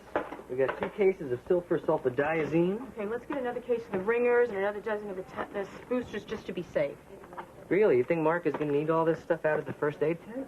It's hot and it's dry, Jesse, and there are a lot of homes up into that canyon. And with a fire like this, it's better to be safe than to be sorry. Okay, maybe I should get some extra burn packs. Good idea. I'll talk to the medevac guys and see if I can round up some off-duty nurses and see what I can do about an emergency supply restock. All right, the cots and the exam tables are on their way. The portable oxygen and the crash carts are on the truck.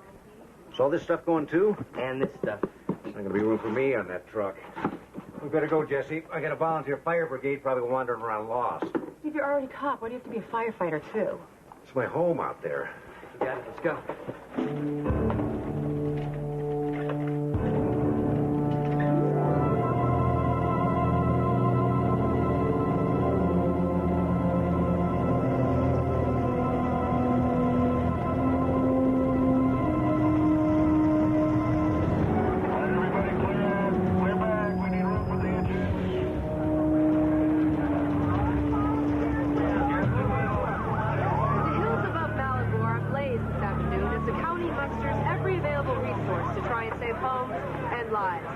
From the look look of things, it won't be easy.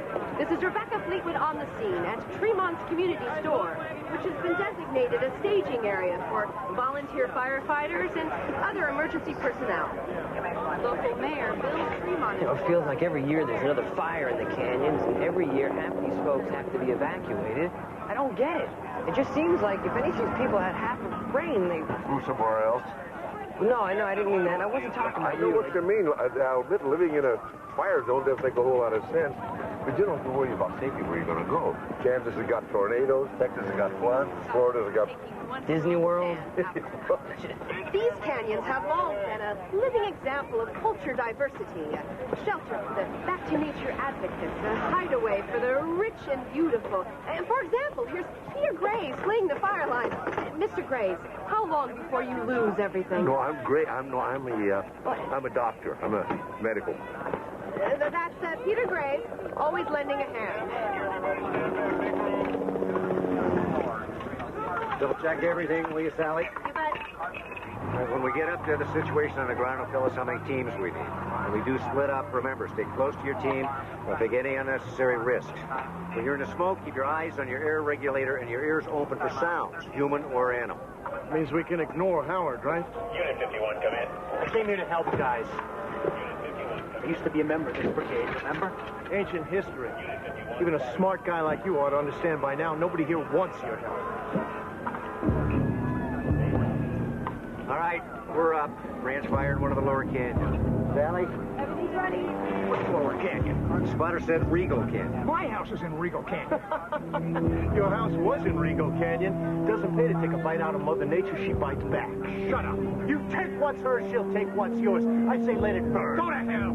You gotta save my house. We'll do everything we can. That's not good enough. Your house is not the only one at risk. We'll do what we can. Let's go.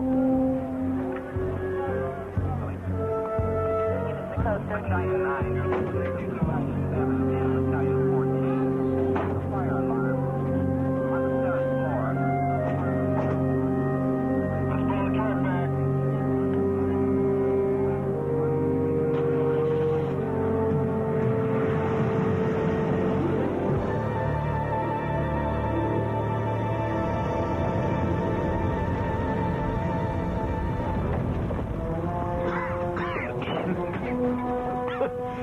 Give it up, Newman.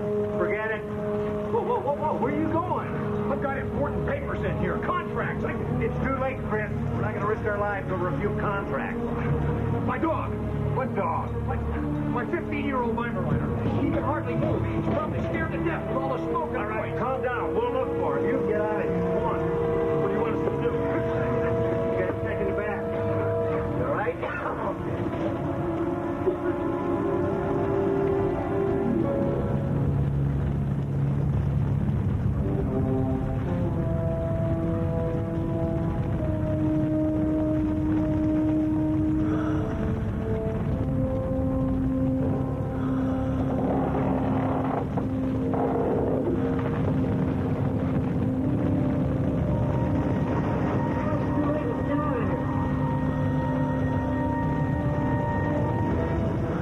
What are you doing? Get back in there. You gotta save my house.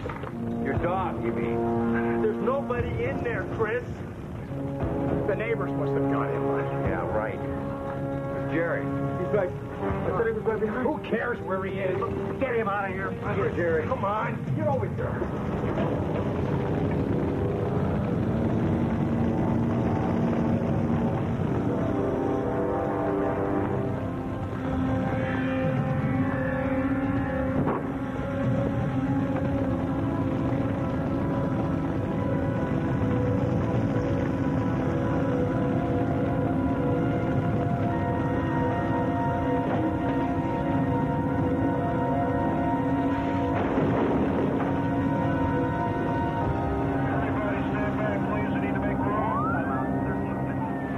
Is Jerry gonna make it, Dr. Sloan? We're doing everything we can. Clear.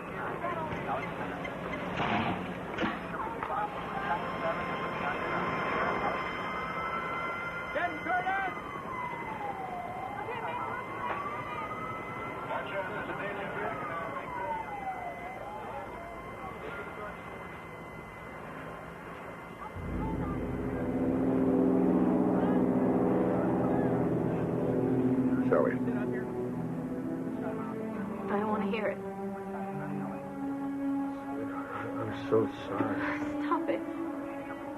You hated him when he was alive. Don't pretend you're sorry now that he's dead.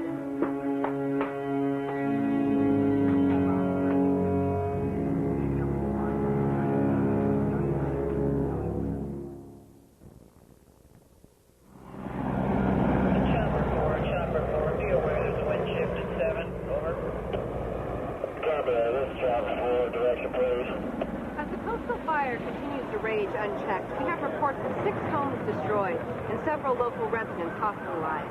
And tragically, the death of 1 volunteer firefighter. The dead man has been identified as volunteer firefighter Jerome Grail, a longtime resident of the area.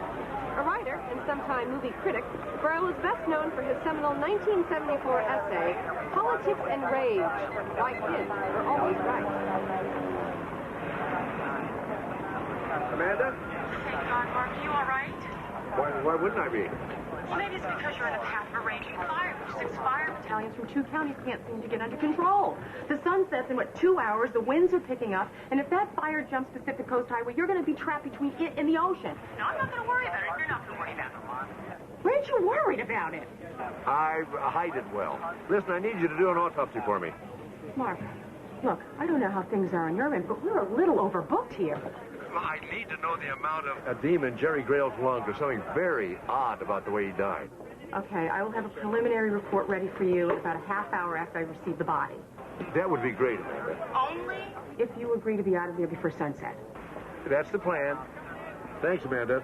Okay. It's Grail's tank. Like I told you, it's full. Oh, that can't be right. This thing should be full of air. Look at there. The empty tank alarm has been disabled. And the gauge is broken, too. No matter how little air in there, it's going to show full. Yeah, but even if he ran out of air, he wasn't in that house long enough to die of smoke inhalation. You're absolutely right. So you're saying that the beam that fell on him killed him? No, his injuries weren't that bad. He suffocated all right, but from lack of air in that tank, not from smoke. So whoever rigged this tank had to make sure that Jerry used it. And they started a fire in the hills because they knew that Jerry was a volunteer firefighter. That makes it arson. It also makes it murder. Grail was the only threat left to Chris Newman's development of Los Pinos Canyon Estates. Well, the fire started in Los Pinos, so it could have been Newman. But? Well, killing a man and endangering that many homes, that's an act of revenge.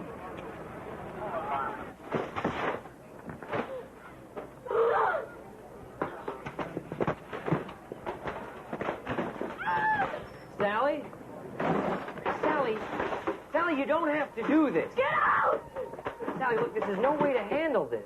You don't know anything about it. Just leave me alone. I can't just leave you alone, and yes, I do know a little bit about this. I hate this. Well, that's one thing that I do know. We're all glad that he's dead. Everyone in this stupid damn town. No, you They're don't. out there celebrating. Come on, you don't believe that.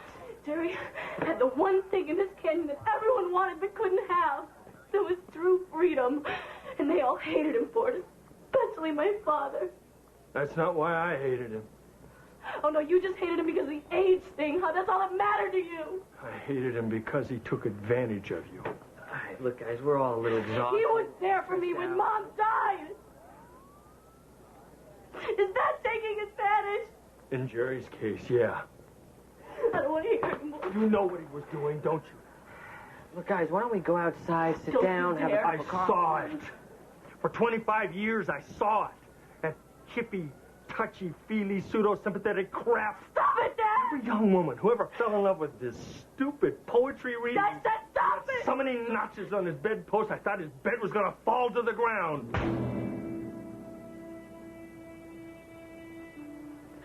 I am not a joke.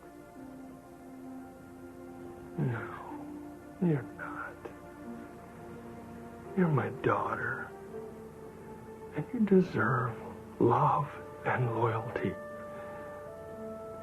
Something that Jerry Grail was never capable of giving you. You don't know what he gave me. Or what I needed. You never bothered to ask.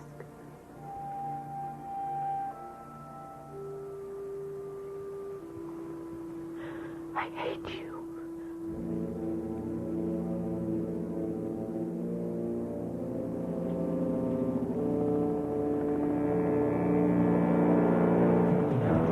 Let's find a patrol vehicle. Hey, let's put together a dozer crew. A lot of people are going to be wiped out by this. Just finishing off what I started, right? I didn't say that.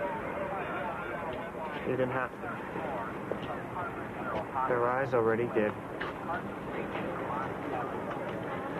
Why'd you come back here, Howard? You know, Steve, I don't think you'd believe me. The last time I saw you after the trial, never saw a man so angry. I blamed everyone for what happened. Banks, stock market, SEC. And Jerry Grail. I blame Graham. Most people, when they receive a dividend check for a stock they're sure they don't own, they either send the money back or they pocket the cash. Jerry Grail called the SEC. You were using client accounts like his to hide your insider trading. And the SEC confiscated those accounts. So my clients lost their savings, and I spent the last 6 years in federal daycare. You must have really hated Jerry Grail. Jerry didn't ruin my life, Steve. I did. There's two.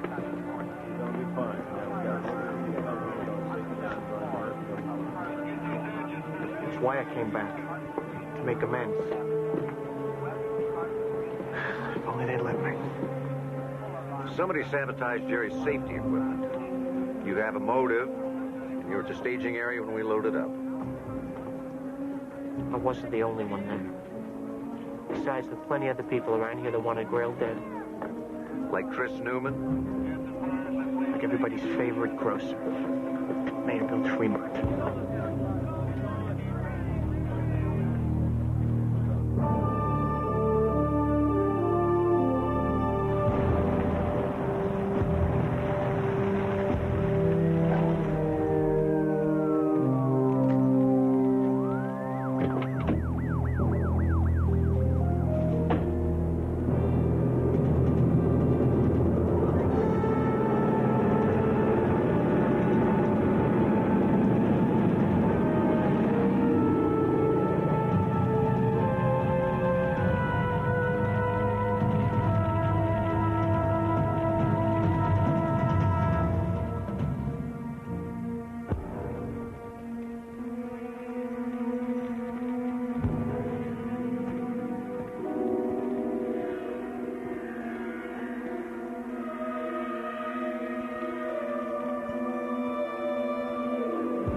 Find anything? No, not yet. No telling what set it off. Could be a cigarette out the window, weed whacker hitting a rock, sending up a spark. Sometimes it's a little piece of glass. Sun hits it just the right angle. Yeah, well, I don't know. San Dimas in '93 was firecrackers.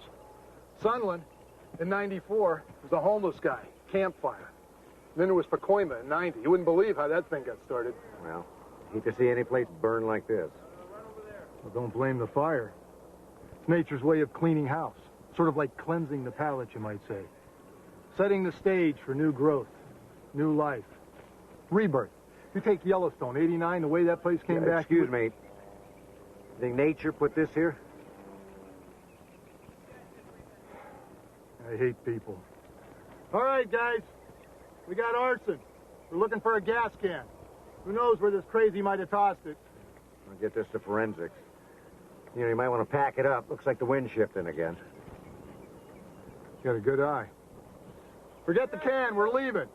It's not going to go anywhere. I'll see you down below.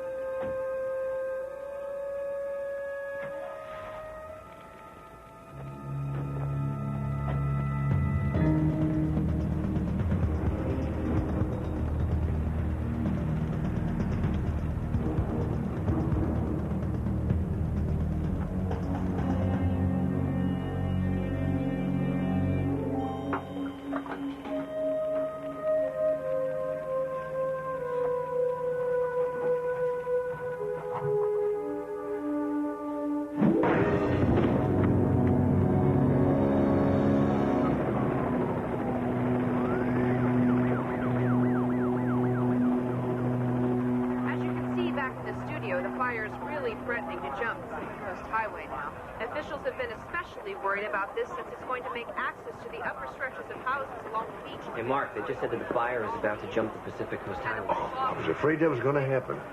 Well, aren't you worried about your house? Just a house. Yeah, but it's full of furniture and memories. I can buy new furniture, and the memories are all up here. Only smoke to the time. Excuse me, Dr. Solomon? Yes. Do you know where Steve is?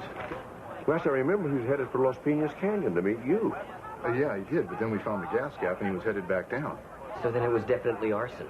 I hate to try and catch these firebugs. Might be your neighbor, might be your boss. We even nailed the volunteer fireman. I really hated that. I remember it was Laguna 94. You said Steve was headed back. Yeah, it was about 30 minutes ago when the wind picked up. He isn't here? No. No, he isn't. Yeah, this guy was raking all kinds of toilet paper, putting it in a big pile. Oh, I got to, doctor. There was a finger fire.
Highway on foot. Over.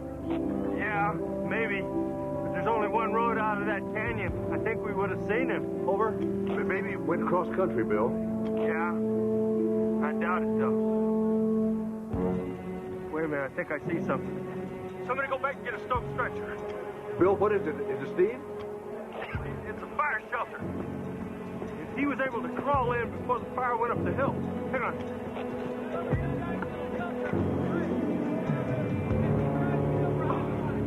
Bill, what's happening?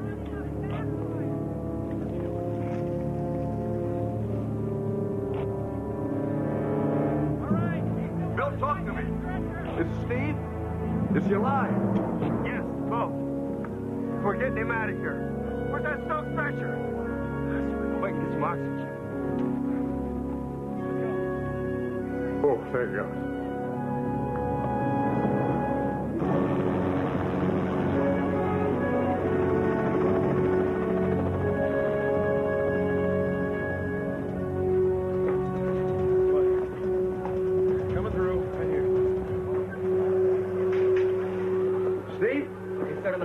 Lactate, we need to hydrate him. Mark? Yeah, I'm all right. Let's check him for injuries. Okay, he's got first and second degree burns on both hands. Contusion 15 centimeters above the right ear. No apparent fracture of any kind. Probable concussion. Okay, his heartbeat is irregular. He may be going into shock. All right, let's get him on medevac to Community General. Yes, Dr. You just lie still. You're going to be all right. Where's that medevac? Found a gas can. Tire tracks. Bald tire. Somebody hit me. Did you see who it was? No. Came to it. Gas can was gone. Tracks were gone. I promise you, we'll find out who it was. Get him out of here.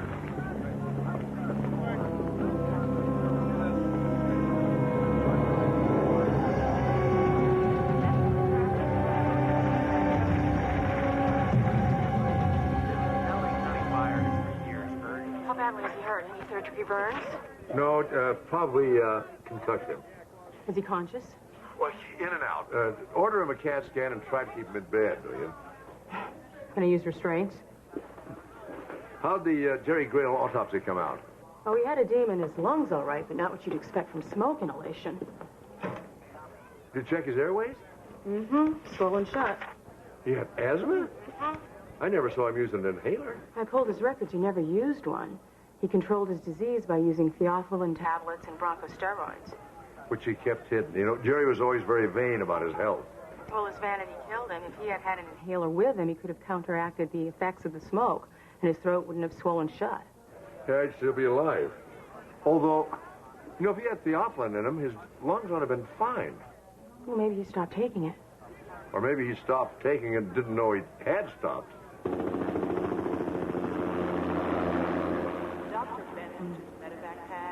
Medevac's here with Steve. Mark, don't worry. We'll take good care of him. I know you will, honey. Thanks, Amanda. Now, which one of them knew? One of them knew what? Jerry Grail had asthma.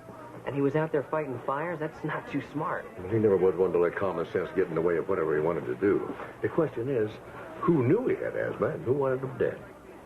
What about Chris Newman? I mean, Grail's house was the last thing standing in the way of that new development. Yeah, I'm sure Chris is glad to see him gone, too. But what about Howard? Howard Purcell spent 6 years in prison because Jerry fed him to the SEC. I got caught in the middle of a fight Sally Tremont had with her father about Grail. And you have no broken bones? Actually, they ignored me. Lucky you. Yeah. You know, I think that Sally was the only one in this town who actually liked the guy, and she probably would have wanted to kill him if she knew that he'd been cheating on her. Where'd you hear that? Her father told her while I was standing there. So every one of them had a motive. The thing is, who had the opportunity and who was it who knew that he had asthma? Why don't we work on this later? I mean, they've asked us to evacuate the canyon. Oh, I better hurry. Hurry? Where you going? Mark, where you going? Stephanie, we're located here with the remote unit near the Malibu Pier, and we understand that the police department has now ordered further evacuations of the area as the fire moves even closer to the highway. Hey, Mark. Could I watch for a minute? They say it's getting pretty close to my house. Oh, yeah, sure. Thanks. I'm just going to check this last bit of stuff down to the guys on PCH. Any news on Steve? No, nothing new. I wouldn't worry about it. I mean, everything's going to be okay. Listen to me. I'm telling you not to worry about your son, and that seems to be all I do is worry about my daughter. What we fathers do. Yeah, I guess. All right, look. You lock up as soon as you leave, okay? Okay. And, try not to stay too long. Don't worry, I'm right behind you. Okay. And if the fire continues its current path, residents along the coast themselves may not have much left to serve. Ann Anderson and Malibu right on PCH. Back to you, Stephanie. Thank you, Ann. Ann, can you hear me? Yes, but you Man, funny thing about pickups, they don't run without keys. What are you doing? I'm checking your pharmacy computer for any information on Jerry Grail. I thought he might be getting his prescription here. I was right. Well, if you wanted to know something, why didn't you just ask? You might not have told me, Bill. Jerry Grail had asthma, and he hid it from everybody except you. You filled his prescriptions. That gives you knowledge and the means to kill him. Yeah. And the motive. The only thing is, I didn't. Sally's mother died. As much as I hated Jerry Grail, I would never do anything to add to her misery. One more thing. Just about anybody who ever worked here would know about Jerry Grail's condition. Well, like I said, lock up when you're finished, Dr. Sloan.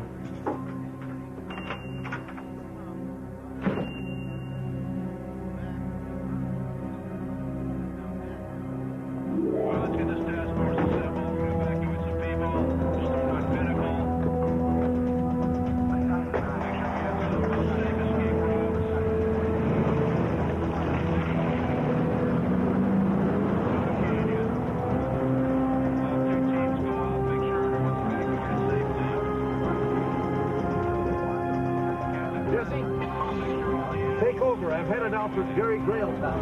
Mark, don't be crazy. The fire is halfway down that end of the canyon. Mark! Take these two engines. Out on the division boat. Check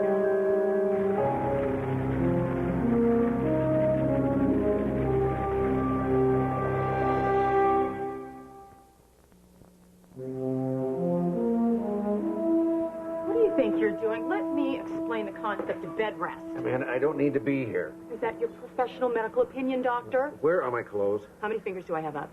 2. Good guess. How many do I have up now? All right. Granted, I'm a little woozy. That's one way to put it. Now lie down. But not till I talk to my dad, Amanda. I need to talk to him. Okay. I'll do the dialing. You don't move. It's a good idea. I wouldn't want to injure myself on the buttons. Dr. Sloan, please, it's urgent. This is his son. Call for Dr. Sloan. Over here. Steve, it's Jesse. How are you doing? I'm fine, Jesse. Listen, let me talk to my dad. You lying down? I'm in a hospital, Jesse. What else would I be doing? Look, he's on his way to Jerry Grail's house. What? Grail's house is on the north end of Los Pinos Canyon. The last time I looked, that's exactly where the fire was heading. I know. Look, it's okay. The sheriff's deputies think that they can actually get to Grail's place by cutting cross country, but they're going to have to wait for the winds to shift, so... Steve? Where do you think you're going? Malibu. I don't think so. Watch me. Please sit down, please. Amanda, either give me my clothes or I'm going in this gown. And I need your car keys. Oh, you're not going anywhere. My dad is headed to Jerry Grail's house. Do you know where Jerry Grail's house is? No. And every time the firefighters lay down a cold It's right there. with the wind pushing the way they are Now give me your keys. jump across No. and start all over again. I'm driving. Fire just seems to keep moving on.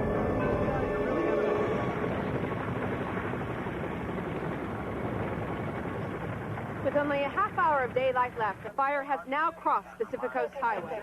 Celebrities from all walks of life find themselves fleeing before the raging inferno, leaving behind accumulated memorabilia of a lifetime in the public eye, steeling themselves to watch it all go up in smoke. Of course, disasters such as this make comrades the most exclusive of stars, and they have all been gathering today in small groups to provide comfort to each other. And now I see pop star Whitney Houston has arrived to help with the evacuation. Whitney, is your house still standing at this fearful hour? What are you talking about? I'm not Whitney Houston. Trying to remain anonymous, just one of the helpless victims who's come to aid your neighbors. Who are you? Steve, what are you doing here? Is my dad back from Jerry Grail's? No. I mean, the thing is, The thing is what? he can't get back. The fire's crossed PCH. The coast highway is shut down. Los Pinos Canyon is completely shut off. I mean, no one can get in, no one can get out. Steve, are you okay?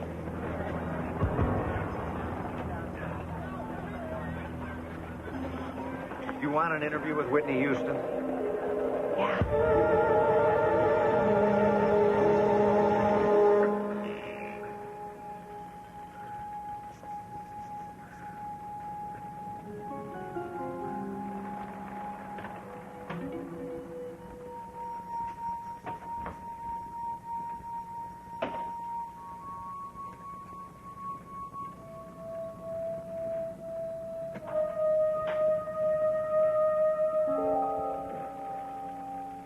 You're not going to find it, Dr. Sloan. This is what you're looking for, right? Jerry's Theophylline? I mean, it isn't Theophylline, is it? You switched the pills with, what, aspirin? Antacid? Allergy pills. Yeah, Jerry wondered why the ragweed wasn't bothering him this year. Weren't you a little worried you'd get suspicious when you put the mask on and there was no air in it? No. See, I left enough air in the tank that Jerry would think everything was all right at first. And then when he walked into a smoky area... He ran out of air. Wouldn't have been enough Theophylline in his system to keep the smoke from triggering another asthma attack. Pretty clever. Yeah, well, with Jerry, you had to be. Sally, when did you first learn he was cheating on you? About a month ago, some woman called over to the house. She wanted to know when Jerry's next poetry reading was. She had such fun that night. I'm so sorry. Well, don't be. I'm tired of pity. Why did you risk coming back here? The same reason you did. I knew that Steve would tell you that he found bald tire tracks on the road. And you knew I'd eventually remember that I saw you changing a bald tire on your father's truck. And I knew that you'd find out about Jerry's asthma sooner or later. So you came back here to hide the tire and get rid of the pills. You could have waited for the fire to do it for you. Oh, I had to be sure. Fires can trick you sometimes. Why start the fire at all? I mean, this is your home, Sally. And this is also his house. Jerry loved this canyon more than he loved anything else. But Jerry's not the only one who lives here. Lots of people are losing their homes. Yeah, a lot of hypocrites. They all knew. They all said that they wanted to help me. They tell me about Jerry, no. They were just laughing at me. So now they're paying for it. Sally, don't do this.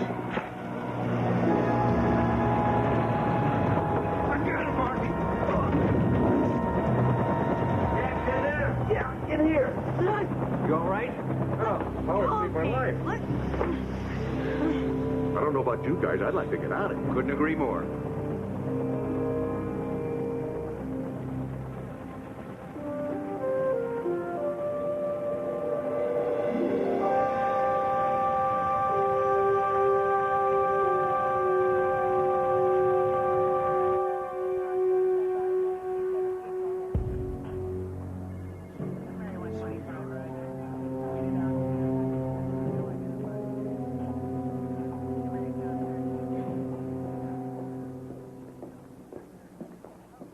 I feel so sorry for her.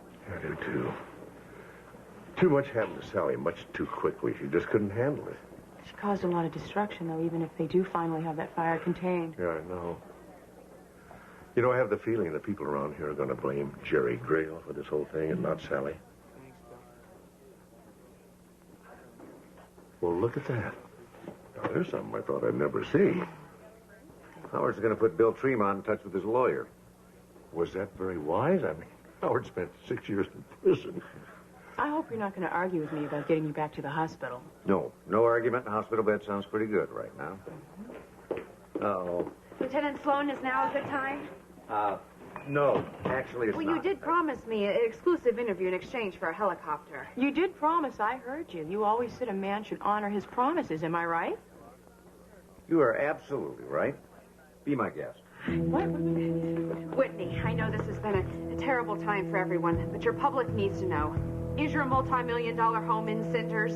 I'm not Whitney Houston. Hey, does anybody need a ride back? I don't think that helicopter's going to Malibu. It's Michael J. Fox. Michael J., is your home a pile of smoldering cinders? Smoldering? No. Singed, yes. And, smoky. Real smoky. Oh, it's so impressive the way you handle disaster. Oh, you got a moment? I'll Oh, tell yes. you all about it. So,